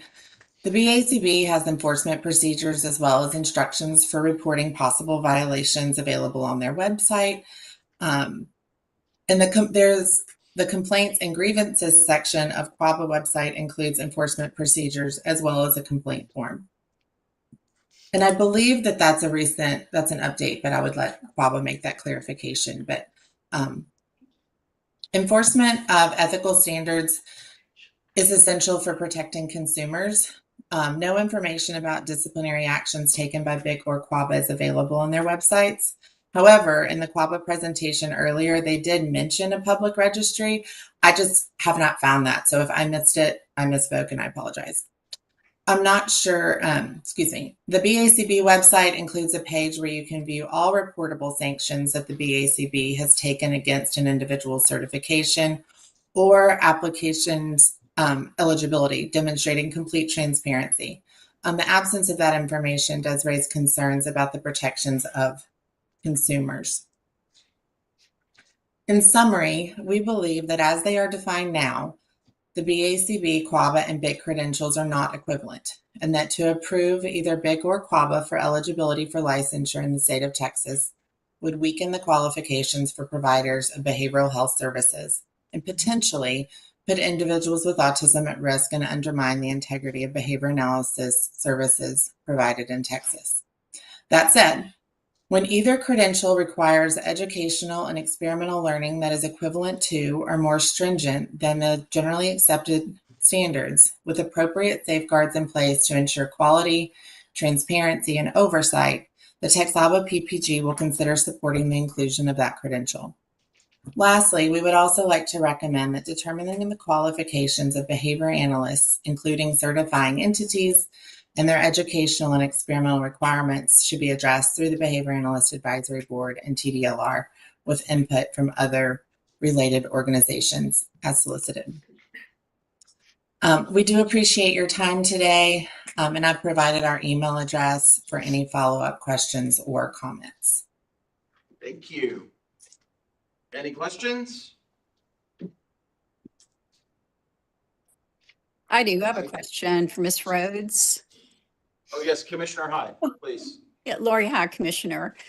I had a question about your statement about ANSI and its proctored test possibly being not insecure or unsecured. What evidence do you have of that? It wasn't a statement on it being, I said that I would still have concerns about the security of testing in the home. It's just an opinion. Opinion. Yes. I just wanted to clarify that as one who's taken many proctored tests, and I think they're widespread now. I'd like to see evidence of that, actually. Thank you. Sure. Thank you, Commissioner. Any other questions? Gordon Borland, yeah, I have some. Thank you. So, Ms. Rhodes, what is your understanding of the of the appropriateness of a BCBA providing services to autistic persons if the BCBA has not been trained regarding working with autistic persons or is not being supervised at the time by someone who is? say that that's unethical, that we should only practice within our scope of competency. Okay, thank you. And Dr. Borland, I want to make sure that our questions get to the answers about whether or not my licensing folks are able to issue a license. And what I've seen based on the statute is what is outlined. So I just want to make sure that we're focusing on those questions. Oh, absolutely. Thank But there's been comments also that suggested that maybe that one group of certificates would be prepared to work with autistic persons because of required coursework for the credential. And I just want to be clear that anyone certified by any other certifying organization, it's not appropriate for them to work with autistic persons if they've not been trained, or with the geriatric, gerontological population, or persons with TBI, or ADHD, or Tourette syndrome, unless they've been trained to do that. That is correct. That's the rationale. So thank you. Perhaps to make sure that we got everything in balance here. So, Ms. Rhodes and Commissioner Bruno perhaps can tell me if this is not the appropriate time to ask this question, but there's been quite a bit of comment about shortage of providers, and I think you, as the person who works in the field, as several of the people here do, know that that is a real problem. I'm curious. Certainly. What do you what might be some factors contributing to the shortage of providers? Wow, Dr. Borland, I think that Molly shared some really staggering numbers in the rate at which our field is growing, but as is the rate of diagnosed individuals that need our services. And I think that, training programs are trying as hard as they can to turn out qualified individuals. But, we're not able to serve those numbers yet. I'm not sure if I have an answer to that question other than there are just not enough people trained yet. Okay, thank you. And there was some comment made about people maybe get their certification and then go into a different field. Certainly, probably we've all seen that happen too. There's a very high burnout rate. And it's a hard job. Is given the references to Medicaid funding, are the Medicaid rates perhaps a factor in that regardless of who's providing certifications?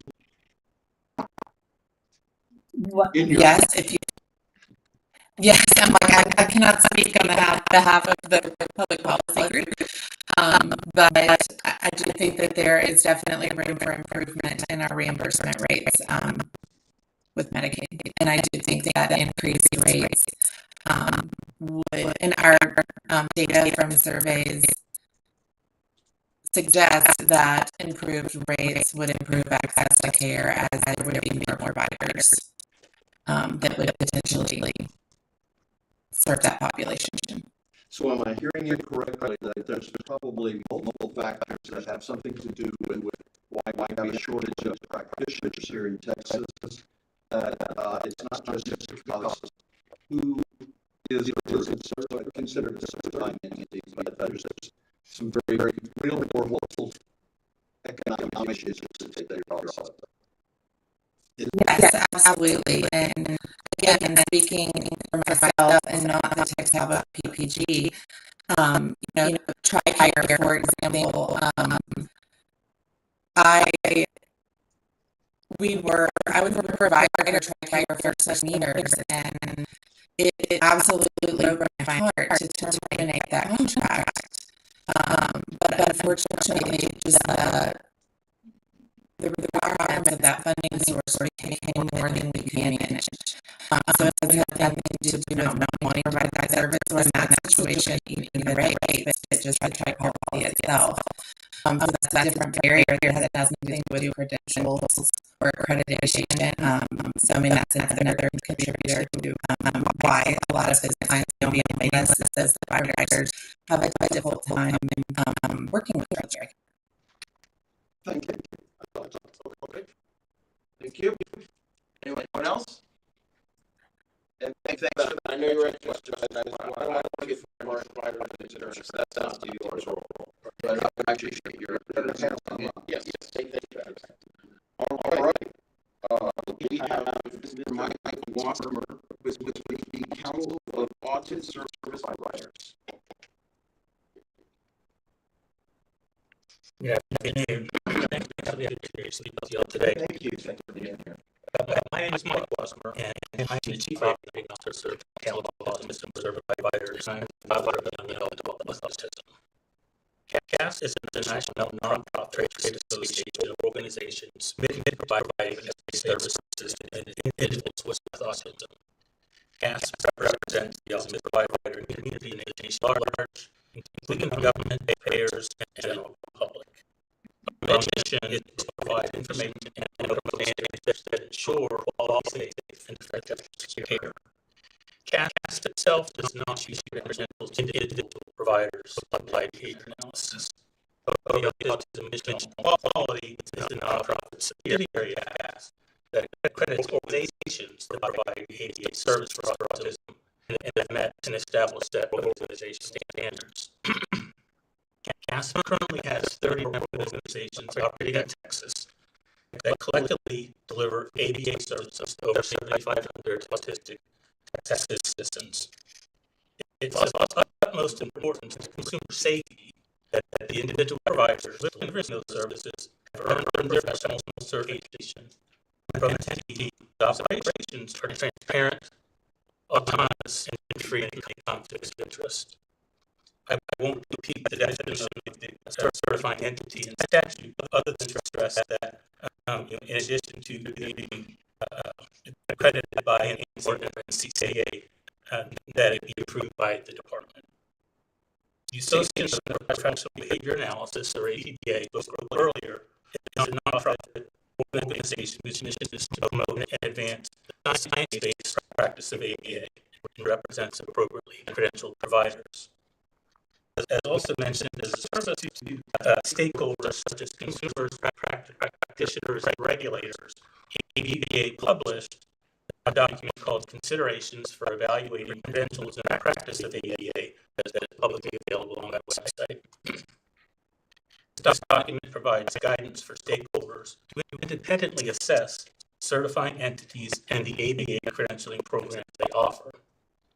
In addition to a consideration of program accreditation status, the APBA guidance recommends evaluating other important factors, such as how the certifying entity itself is funded, potential conflicts of interest, whether a job analysis was performed and its results are publicly available, whether the examination was based on that job analysis and developed by someone with expertise in test construction, continuing education requirements, ethical and disciplinary standards, and publicly availability of examination pass rates and relevant certificate data. Answers to all of these questions should be easily accessible from the certifying entity's website. There are currently 3 entities that offer professional certification for practitioners of ABA in North America: the BACB, QABA, and a third BIC, BICC, which is the Behavioral Intervention Certification Council. I would encourage the Texas Department of Licensing and Regulation to direct the Behavior Analyst Advisory Board to conduct an independent assessment of each of these entities using the APBA guidance as a framework. CASP has performed this analysis twice, once in 2021 and again in 2024. In summary, the BACB and its programs met or exceeded all criteria for a credible credentialing body for behavior analyst, whereas we identified several key concerns with QABA and BIC and the programs they offer. With regard to QABA, there is a lack of transparency. The business structure of QABA as it relates to its legal and financial framework is very difficult to determine from its website. Its bylaws describe the entity's parent as Elevated Autism Services Team, LLC. Other than showing that this is a private for-profit corporation, an internet search reveals very little information about the parent company or its stakeholders.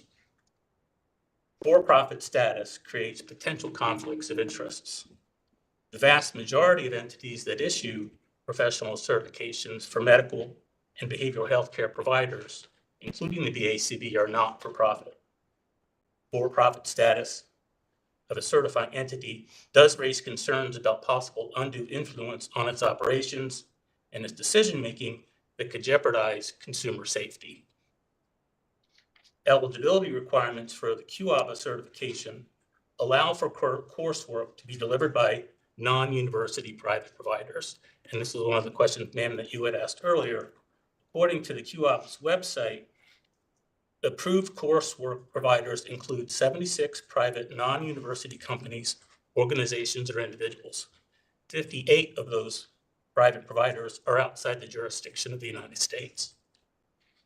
Unrelated to our analysis of credentialing entities, but nonetheless important to the credibility of an organization, the executive director of QABA, Holly Benicosa, has a history of misrepresenting the recognition of QAB certifications in state licensure laws. We're going to stop there. At this moment, we're not going to name people or call people out. Okay. Thank you.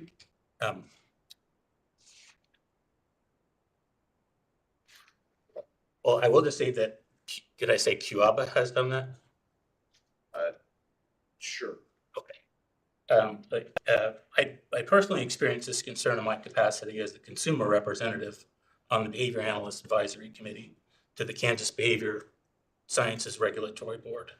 The BSRB is the agency that licenses qualified behavior analysts in Kansas. For purposes of its Applied Behavior Analysis Licensure Act, Kansas has the statutory definition of certifying entity similar to the definition of Texas and most other states that license behavior analysts, in that it recognizes BACB or other equivalent nationally accredited non-governmental agency approved by the BSRB. In April of 22, the QABA gave a presentation to the advisory committee as part of its request to be recognized as a certifying entity in Kansas. When asked by the executive director of the BSRB whether there were any other states that had agreed to recognize QABA for the purposes of licensure, the response was yes, and QABA proceeded to list 9 states, including Texas, that they were speaking with. When pressed to clarify how many states had actually recognized QABA in statute, the answer was none. And a recording of this meeting is available on the BSRB website. In a follow-up email from QABA to the executive director of BSRB in June of 2020. I'd like to speak to what's happening in Texas. I understand that happened in Kansas, and that's good, but okay, I'm sorry. We're concerned with the Texas law. I understand. Thank you. Okay, I will just skip ahead a little bit, but I was concerned about the credibility of some of the statements that have been made. I'm not going to make comments regarding the BICC other than to state that based on publicly available information and in keeping with CAS's mission to ensure quality, safe, and effective care, it's CAS's recommendations that TDLR continue to recognize the BACB as the only approved entity for the purposes of the Behavior Analyst Licensing Act. I know that some may argue that this may facilitate a monopoly or limit access to care, but I respectfully disagree. I believe that it protects some of Texas's most vulnerable citizens from receiving services from unqualified providers. One other comment I would make, like to make in light of some of the conversations today with regard to accrediting bodies, whether it be ANSI or NCCA or another, is that it's my understanding, and somebody please correct me if I'm incorrect, that those accrediting bodies accredit the programs that are delivered, not the entities themselves. And many of the concerns expressed today related to transparency, autonomy, and potential conflicts of interests, are not necessarily related to the programs, but to the entity itself. And that's the end of my comments. I mean, Awesome. Thank you. Thank you for being here. Are there any questions? and I apologize if I. Thank you. I'd like to just reiterate some of the comments I made earlier, because I know it's come up. What we're looking at from the department's point of view is what is in state law. And the Texas law tells us that 5 criteria must be met before a license can be issued in Texas. One is certification by what the Texas law defines as a certifying entity. And then, of course, the educational requirements and passage of an exam. And right now, Texas law says that a certifying entity is the Behavior Analyst Certification Board, or BACB, or another entity that is accredited to issue credentials in the professional practice of applied behavior analysis by either the National Commission for Certifying Agencies or ANSI. So I guess I would say, and Derek, please, correct me if I'm wrong. I don't want to say anything that violates the statute or goes outside of it. As far as this law is concerned, seeing that and hearing that the Qualified Applied Behavior Analysis Credentialing Board is certified by ANSI checks off that box. I think we're looking at more than just the organization itself. We're looking at the actual certification that they issue. And it's my understanding that, and I don't want to get too deep into this, but if ANSI issues that certification, then that entity, whether it's QABA or any other entity, becomes a certifying entity per our statute. So the provision about what the license applicant has to fulfill is that they have to have certification that is equivalent. So it's the certification that we're looking at, not necessarily the organization. So the fact of NC credentialing is not the end of the story in the analysis. Does the NC credentialing meet the statutory definition of a certifying entity? ANSI itself is not a certifying entity under the definition. An entity that is accredited by ANSI and approved by the department, while it may meet the definition of certifying entity, the certification they issue has to be equivalent for purposes of the license applicant.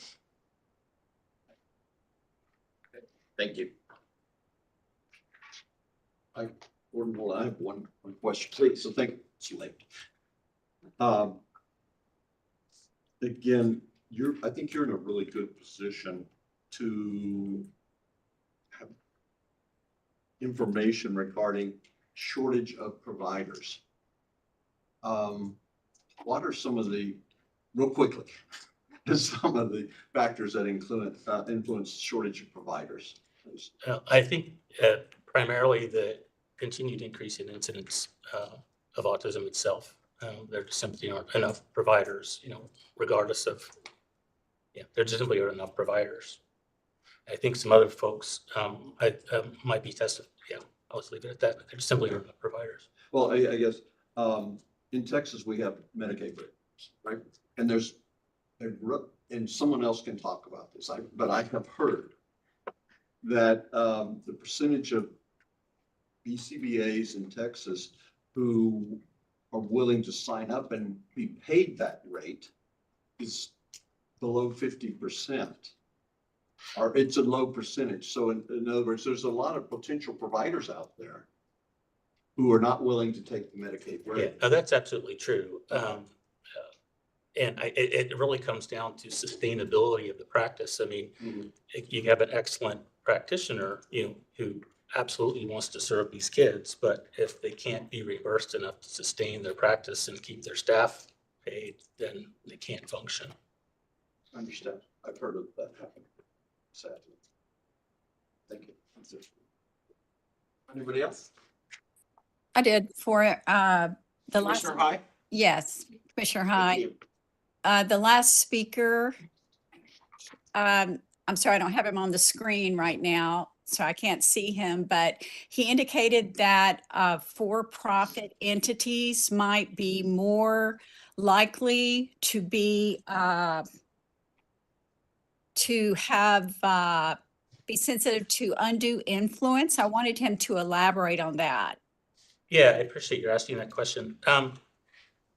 It really comes down to transparency and whether there are, if it's a for-profit entity, are there firewalls between the people who are funding that and the decision-making that's made with regard to establishing the criteria to be certified and the decision-making involved. I just think that it's more difficult to see that without that degree of transparency. And you think the nonprofit entities would be less susceptible to that influence? Is that what you're saying? I do believe that, yes. And do you have examples of what you're talking about then? Well, I would, yeah, personal I opinion. would say, the fact that the vast majority of other professional certification bodies are not for profit. I think it's a public perception. Okay. And I had one more question about your reference to the increase in autism. I heard, I can't remember the speaker, his name, but he referred to autism having increased from 1 in 10,000 to 1 in 36. Is that your view as well? The prevalence rate has absolutely continued to increase over the past 30 years. And so the 1 in 10,000 count came from the 90s? Is that where that comes from? I don't recall the dates, but most of the prevalence data that typically is quoted comes from the CDC. Commissioner High, I know it's hard to hear between the room and here. Dr. Borland was sharing that he believes that was from the 1970s. Yeah, Gordon Borland, when I was a postdoc at Johns Hopkins, that was what we were told. 1 in 10,000. And that was in 1977. Okay, I appreciate that. Thank you, Dr. Borland. Yes. So may I ask a question if we're going to talk about incidence and prevalence? Sure. So that seems to be Let's get back to the theme here. equivalence question. Yeah. So the has the definition of autism been unchanged since 1977? There has been a change in the DSM is the diagnostic manual, the diagnostic and statistic manual. It's the manual that defines mental health conditions, including autism, and that has changed several times. We're currently on the DSM-5, the DSM-3, 4, and 5. There have been some broadening of the diagnostic criteria, but if you look according to the CDC, even though that criteria has changed somewhat, that alone can't explain the increasing incidence of diagnoses. I'm not suggesting it would. Okay. I've just been in the field long enough that I know that there were people back in the 70s that we used to say they were autistic-like, but they weren't diagnosed as such. Now we have different diagnostic criteria. I know as a person who used to do diagnoses that people now, and I think appropriately, are being diagnosed with autism that could not have been earlier. So some of the increase reflects that. I'm not denying that there is a bona fide increase. Thank you. Thank you. All right. Any other questions? Yes, please. If it's just okay to address specifically, because our accreditation has very explicit requirements around any commercial, financial, or other pressures, and that's closely assessed. And the organization is required to do an ongoing risk assessment and ensure that those issues, whatever ownership, nonprofit, for-profit, doesn't really make any difference because they work for nonprofits. They still have to operate and they still collect funds for the thousands of applicants. So that is explicit in the international standard. It's imperative that impartiality in the issuance of the certifications is paramount. Okay, thank you. Thank you. All right, thank you very much. We have the Texas Association for Behavior Analysis, Jeffrey Dillon and Bernice De La Cruz. Thank you. Yeah, thanks, Steve. I know Bernice and Rachel Kramer as well. I didn't have her, but Yes, I'm here. She's here as well. okay. So You want to go ahead and speak for them? I'm used to testifying in front of the legislature, but not TDLR. So I do have copies of my comments if you're wanting them. If not, then I will use my scrap paper when I go back. All right. Well, dear Texas Department of Licensure or Licensing and Regulation, members of the Behavior Analyst Advisory Board, and distinguished guests, the governing body of Texas Association for Behavior Analysis, or TABA, the Executive Council, strongly supports the concerns and recommendations of the TABA Public Policy Group. For Texas Department of Licensing and Regulation, or TDLR, to follow the recommendations of the Behavior Analyst Advisory Board, or BAB, when making determinations regarding inclusion of certifying entities for Texas licensure, both the Licensed Behavior Analyst, or LBA, and the Licensed Assistant Behavior Analyst, the LABA. We understand that this issue has been addressed twice already, and we support the recommendations of the BAB and the past decisions made by TDLR. In reviewing the Qualified Applied Behavior Analysis Credentialing Board, or QABA's credential, it is not equivalent to the standards of the BACB, Behavior Analysis Certification Board, as we've heard many times today. It is not representative of the full scope of practice of behavior analysis. Specifically, QABA's mission, quote, is to establish the highest standard of care and empower all professionals who provide behavioral intervention services to individuals with autism spectrum disorders, ASD, and related disabilities, unquote. As the home for both the science and practice of behavior analysis in Texas, TABA has concerns about limiting the behavior analytic licensure to working with one population, notably individuals with ASD and related disabilities.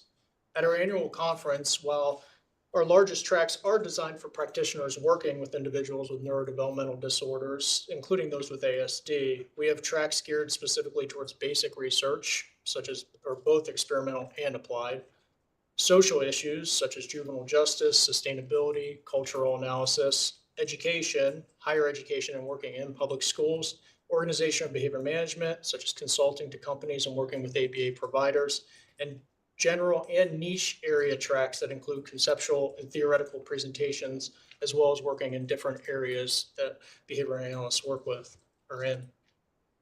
As the state of Texas's professional organization for behavior analysis, TABA serves as a locus for many different areas and people in behavior analysis. To date, TABA has received almost no contact or activity from individuals in Texas with QABA certificates. For example, we are not aware of any QABA certificates being active in TABA. Only one QABA certificate has ever registered for the annual conference. And Can we keep our comments to the equivalency question, please? I think there's some press. I mean, these comments have been made today. I think it really does stand, and it's important. We're not testifying. This is an open discussion. Yeah. And really, as I've laid out, we want to analyze, what the law says and what we need to look at to issue the license. So if you could do your best to speak to the equivalence question and the accreditation. Thank you. Sure. And actually, I guess this goes to the equivalency because I know continuing education is a part of that. So we've received, we being TABA, of course, have received one inquiry ever about offering QABA CEUs or continuing education units. And interestingly, that CEU for QBAs, the highest level is our friends here have discussed, came from an individual residing outside Texas. Taken together, this data certainly indicates limited interest in or practice of behavior analysis by QABA certificates in Texas. In Texas, and this talk about earlier, there are 28 active QABA certificates, 28 right now, across all three levels of certification, 6 of those being QBAs, the highest level, the master's degree. And this data was referenced 2 days ago on September 18th, 2024. Of those 6, only one is licensed as a BCBA, so only one of those 6 is a BCBA and licensed in the state of Texas. And notably, we discovered when cross-referencing the certification registries that the one BCBA is currently under disciplinary suspension for 5 different BACB ethical standard violations of the BACB ethics code for behavior analysts for 6 months starting September 3rd, 2024. However, that person's still listed as an active QBA certificate and a licensed behavior analyst in Texas. Upon learning of this, we did report this to the BAB board and TDLR. This case illustrates one of our major concerns, that being the unequal QABA standards regarding the ethics code and disciplinary actions as illustrated by the TABA Public Policy Group earlier. In another example, TABA discovered that QABA has seemingly misleadingly advertised that LBAs and LABAs from other states that qualify with only a QABA or QASP certification, and it's North Carolina, to our knowledge, is the only state in the country, may move to Texas and be licensed per Senate Bill 422, Section 55.0041. Per this Senate bill and that section that I just referenced, the licenses from other states must be, quote, substantially equivalent to the requirements for the license in this state, unquote.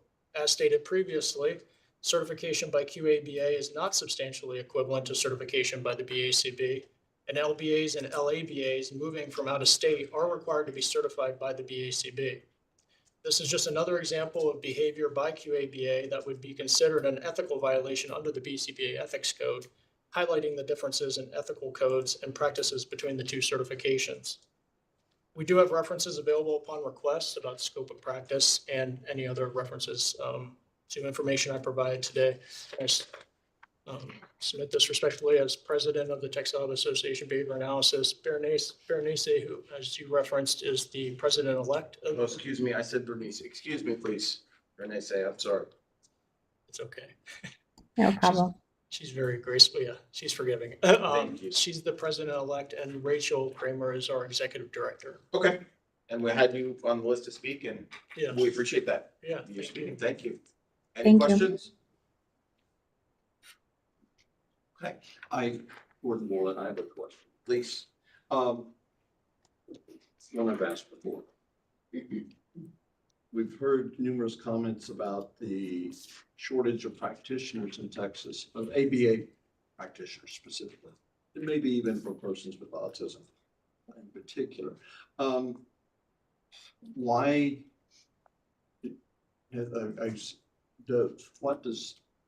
What can you, as president of TABA, tell us about factors that might influence the shortage of ABA practitioners, and is number one, and number two, is it just because of the certification entity issue? Well, I know Mike from CASP, and I think you asked this of Ellen. I revert back to their comments because I don't want to repeat it, and I know it's late as well. But I guess to your second question, I think if I'm answering this correctly, or if I heard you right, as far as network adequacy or you know, the data I presented in my comments, it wouldn't really help, to be quite honest. I mean, like I said, there were 28 in total across all certifications, QABAs, or under QABA, excuse me. So that's 6 QBAs, that's 14 ABATs, that's synonymous with the RBT credential, right? In which I think Molly indicated there's about 175,000 RBTs. Forgive me if I got that number slightly off there, Molly. Nationally, maybe. Nationally, Globally, yes. Not in Texas. Not in Texas. Somebody might, if you want that data, I bet you Berenice or Rachel might be able to look that up real quick. And 8 QASPSs. So again, the total equals 28. So that certainly is not going to solve that Are problem. Medicaid rates part of a limiting factor in some, apparently? I can't speak necessarily from TABA's perspective, but from my, Well, Let's other not focus on parties have Medicaid kept bringing rates. that up. So- Yes, and I've continued to request that we focus on the question before us as regulators, thank you, which is the sort of question of certifying entities and equivalents, not necessarily Medicaid rates. Thank you. I'm done. Thank you.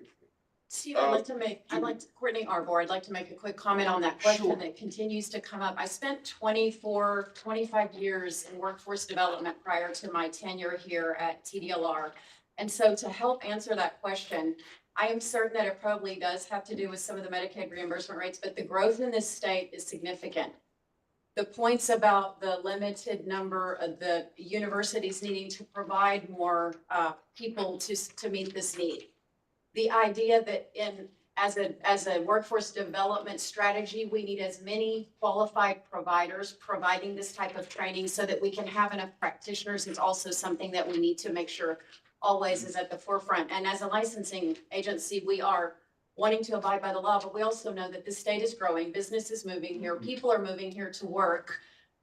With the number of diagnoses we're seeing in autism and other fields that this industry supports, it's important to have enough practitioners to meet the demand. So that's always going to be part of our way of thinking. Agreed. Thank you. Thanks, Courtney.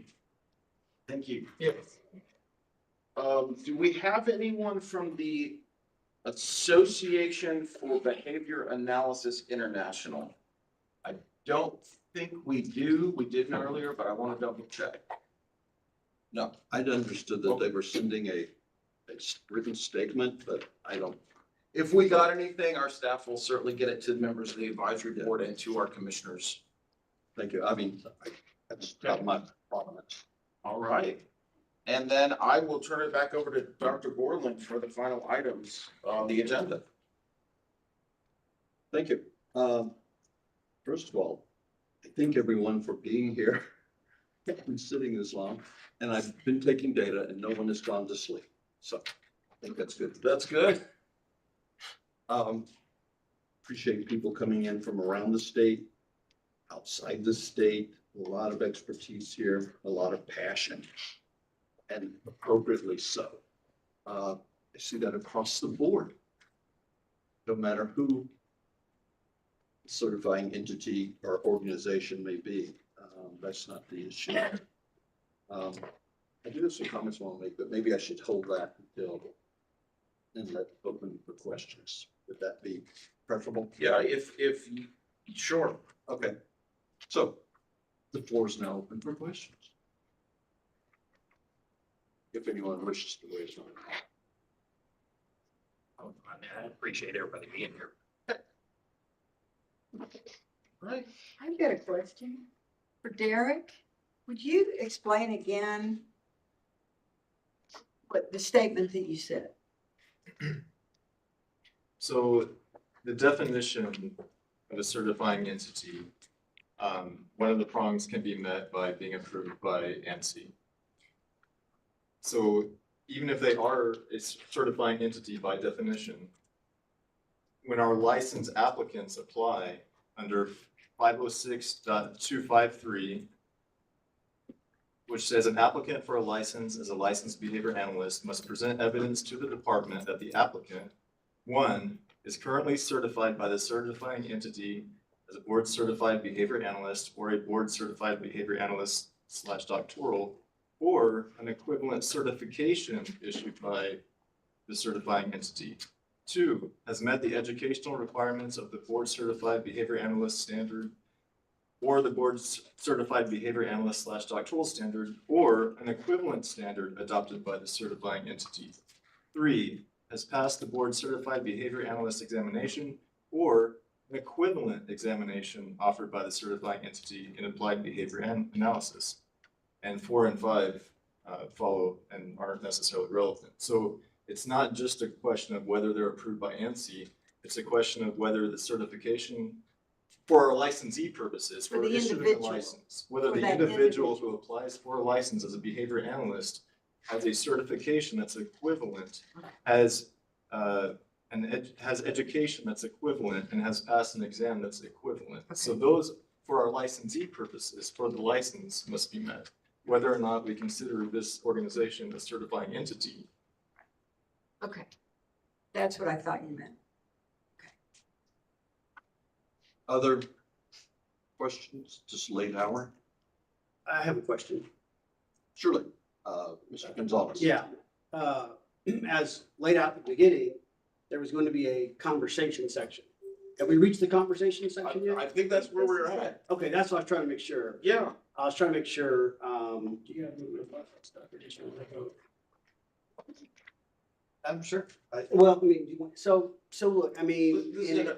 We're having an advisory board meeting and the purpose is to open discussion so everyone can hear each other. So let's have some time. So. For everyone to talk. You have to go up there, kind of stay here. You can stay. All right, so part of the issue that we had was, you guys can jump in, when TDOR had denied QABA that licensing, they asked for months for the reasons why. They were able to finally get it through an open records request. That's how they got the information. It's relevant because the information that was used to deny had wrong information littered throughout. We did not know that until we had to get an open records request to get the information because the agency would not provide it. So here's the entity saying, okay, denied. Where can we improve? What's the deficiency? Where are we at? And that it would take an open records request to get that information. And then once you get it, you realize, wait a minute, this information is not correct. Ms. Rhodes was testifying to a lot of things. She was even admitting throughout her testimony that she may have been incorrect on updates and new information and things like that. Yes. Welcome to our world the last several years. There's so much bad information out there that is being used to make this decision. Warren said, just call him and ask him. Call these guys and ask them. We will, and I don't want to cut you off, but I do want to say that was one of the main purposes for today. Perfect. And I want to make sure that there isn't wrong information. was going to close with that, but Okay. you push because I was going to end on a happy note, which is, despite all of this, this has been a great opportunity to discuss the law, not opinions, because here we deal with the law. Yep. When I legislate, I deal with the law, not opinions of who is compromised and who is not. So I appreciate the fact that the commissioners allowed us to have this conversation to discuss the law. And if we were in a committee hearing, as he says, he does most of his in a committee hearing, I would have interjected a dozen times to clarify the facts.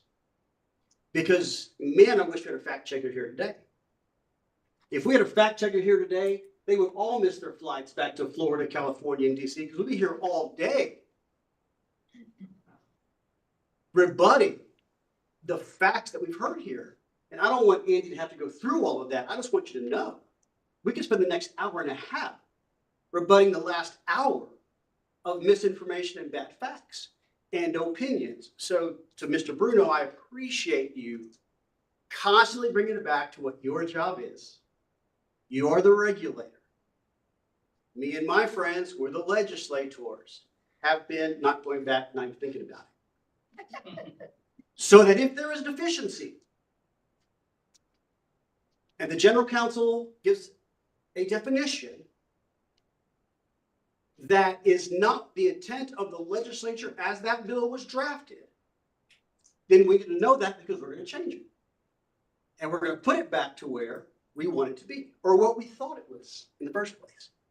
Thank you, thank you, thank you, thank you for allowing us, after all these years, to have the conversation. And I want to thank Commissioner Wesson, Yeah, absolutely. Commissioner High, of course, and our Executive Director, Courtney. And I want to thank you all for coming, because that is our goal, is to stay within the confines of the law and have an open discussion about this topic that's been going on a long time. Yes, sir.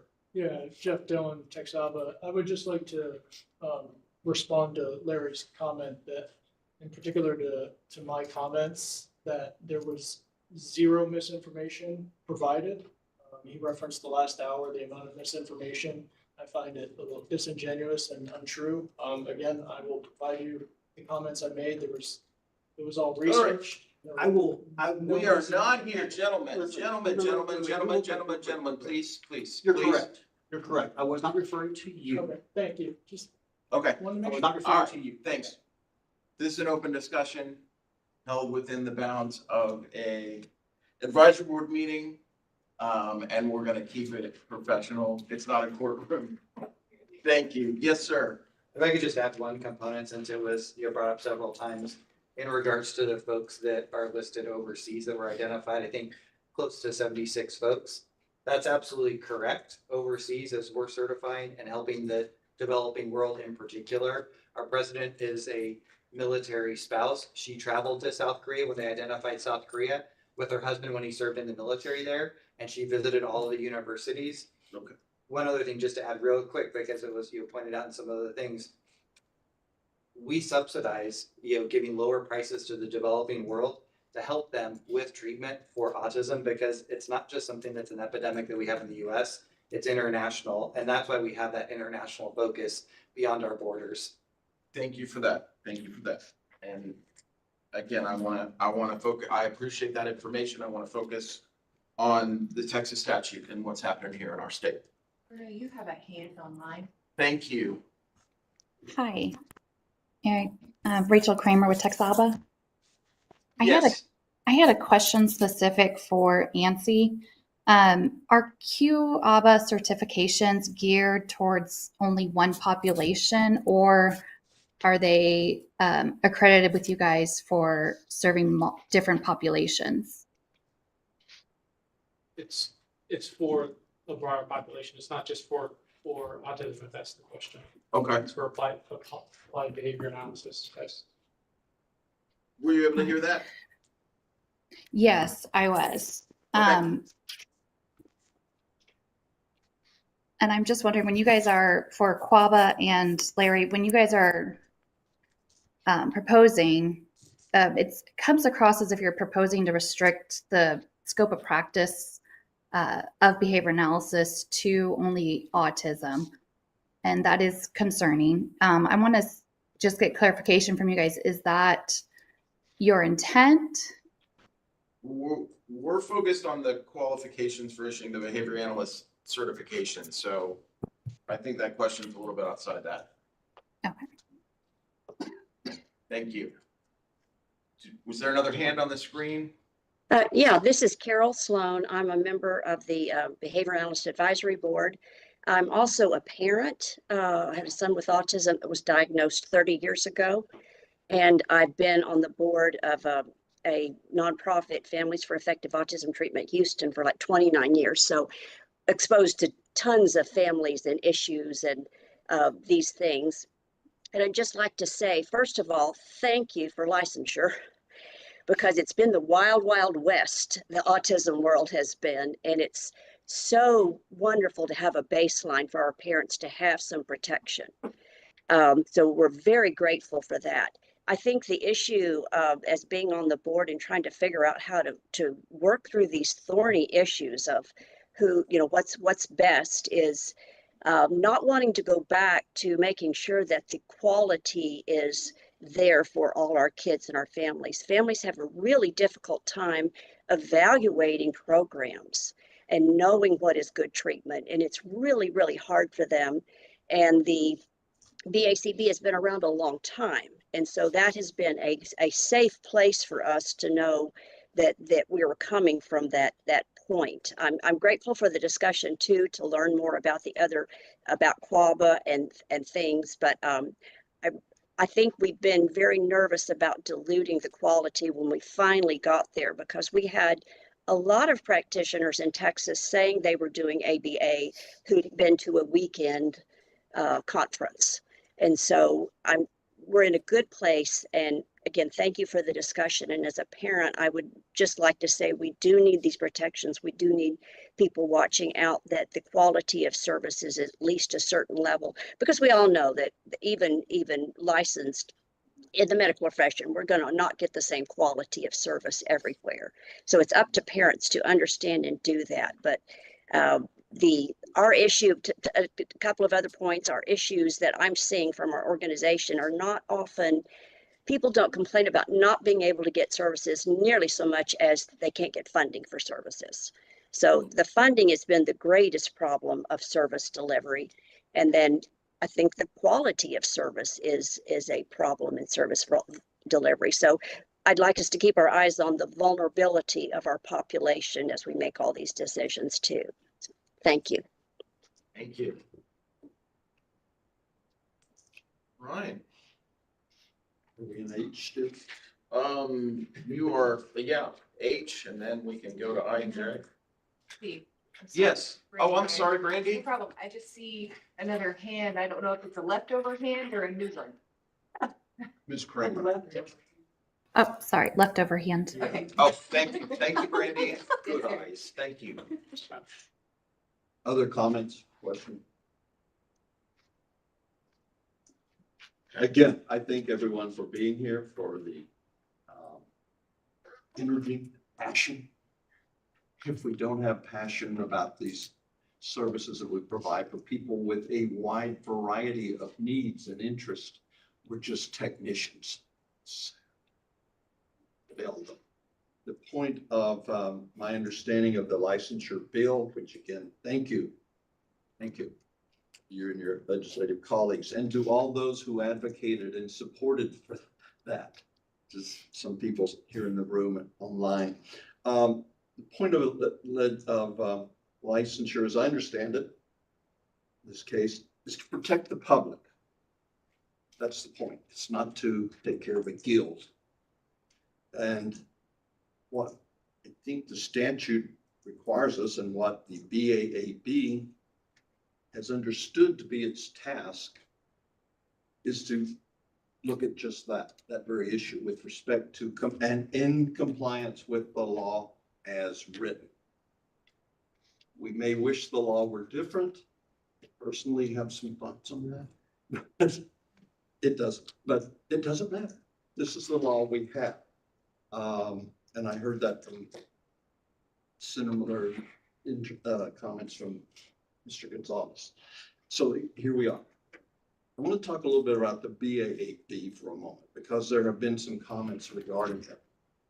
The BAAB is a group of volunteers. Those of us who are here today in person, online, are volunteering our time. We have spent hours and hours doing so with absolutely zero remuneration. And I gladly do, because I'm committed to trying to protect the public. I'm committed to my profession and the benefit that it provides people. And it's not a benefit that's related to practitioner certified by any particular certifying organization. And I'm deliberately using the term certifying organizations and not certifying entity. I think there's a distinction in the law, but I'm not wrong. But I think it's important to realize that the BAAB has members who are not certified behavior analysts. I have heard some comment that implies that we all are certified by the BACB. That there's citizen members, you've heard from Ms. Sloan.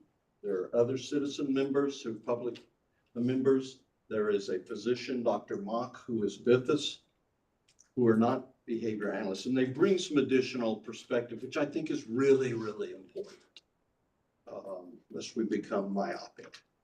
The BAAB does not change laws. It does not convert laws. It just tries to follow the law. And I think we have consistently, over the two previous analyses of this question, tried to do so in congruent with the task that we have been provided by leadership of TDLR. Carefully spending much time trying to parse out all these details, because it's complicated. It is. But it's also the case we know that ultimately our job is to protect the public. And to do so, I think we would all agree that the people who are licensed or authorized by the state to be independent practitioners of applied behavior analysis need to have the best preparation they can get that is available. It may not be ideal, but what is the best available now? And you probably have seen our comments before on that. Whether that recommendation changes after today's meeting, to be determined. Okay. But I find it, and I'm just going to be real blunt, I find it personally offensive for the BAAB to have been described as arrogant. We are a group of volunteer public servants. Some of us have been sued in our personal and private capacity because of some of the decisions we've made. I don't call that arrogance. I call that commitment to the good of the public as we understand it and to the rule of law. Behavior analysis is not a consumer good like a computer. It is a service to vulnerable people having many needs, many diagnoses, and many desires. And to take a step toward limiting that scope of practice, I think would be problematic. Not suggesting someone is saying we should. That could be an inference, but not something that was said.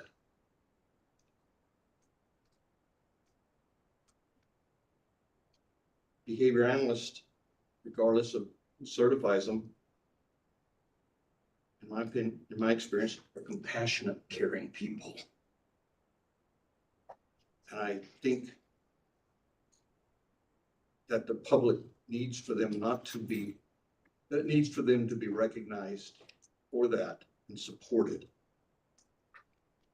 I assume we all do. Consumer choice and innovation, those are important, of course. But I also know from experience when my wife had to have open heart surgery that there was not just anybody who could provide that competently, though there would certainly be people who would offer to do so. In other societies, it's pretty common. But instead, we went for someone who was a board certified, licensed cardiac thoracic surgeon. Just increasing the supply of potential providers is something that we should look at very carefully. It's an important issue, but it is not the ultimate value for us. It is protecting the public. And my wife, when she had open heart surgery, for her, it was very important that we had what we thought was the person doing it who was the best likelihood, not a guarantee, of being competent to perform that very important surgery. Thank God he was. And she's doing well. Yeah. In behavior analysis, I think we need to make sure that the people who are authorized by the state to independently offer ABA services to whatever population are those with the best available training at the time. So it's about consumers, right? Protecting the public. It's not about promoting industry or organizations. It's about how do we protect the public within the rule of law, thus into the screen. Thank you. Any closing remarks from the commissioners? I just want to say thank you for everyone for this discussion. I really appreciate it. Yeah, we got a lot of good information. Commissioner Weston? Yeah. Yeah, take it under review And Commissioner High, I don't know if you're still able to battery, she sent me. All right. Well, thank you. Well, thank you all. I'll leave it to you to call for the adjournment. I want to make clear that even though we were told by Mr. Ortiz that we have a quorum, I don't hear any motions forthcoming. So I think the board needs to look at this issue. I think we need to look at a scorecard or something, of all the pros and cons, objective, subjective. And I just want to point out, one of the reasons why I tried to stick closely to the candidate handbooks is to make sure that I was looking at what the organizations have said outside. With that, I will entertain a motion to adjourn. I move. Dr. Sokolowski moves that we adjourn. Is there a second from the board? This is Carol Sloan, I'll second. Carol Sloan seconds. Will you call the roll, Mr. Ortiz? Will you poll the board?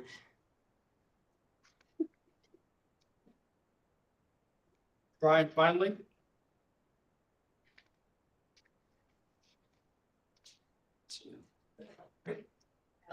Mr. Presiding Officer, I don't think it's necessary to take a roll call on adjourning unless there's an objection. Okay, just want to make sure that we dot all the i's and cross all the t's, or cross all the i's and dot all the t's, whichever way it is. Okay, hearing no objection, this meeting is adjourned at 5:36 p.m. Thank you all.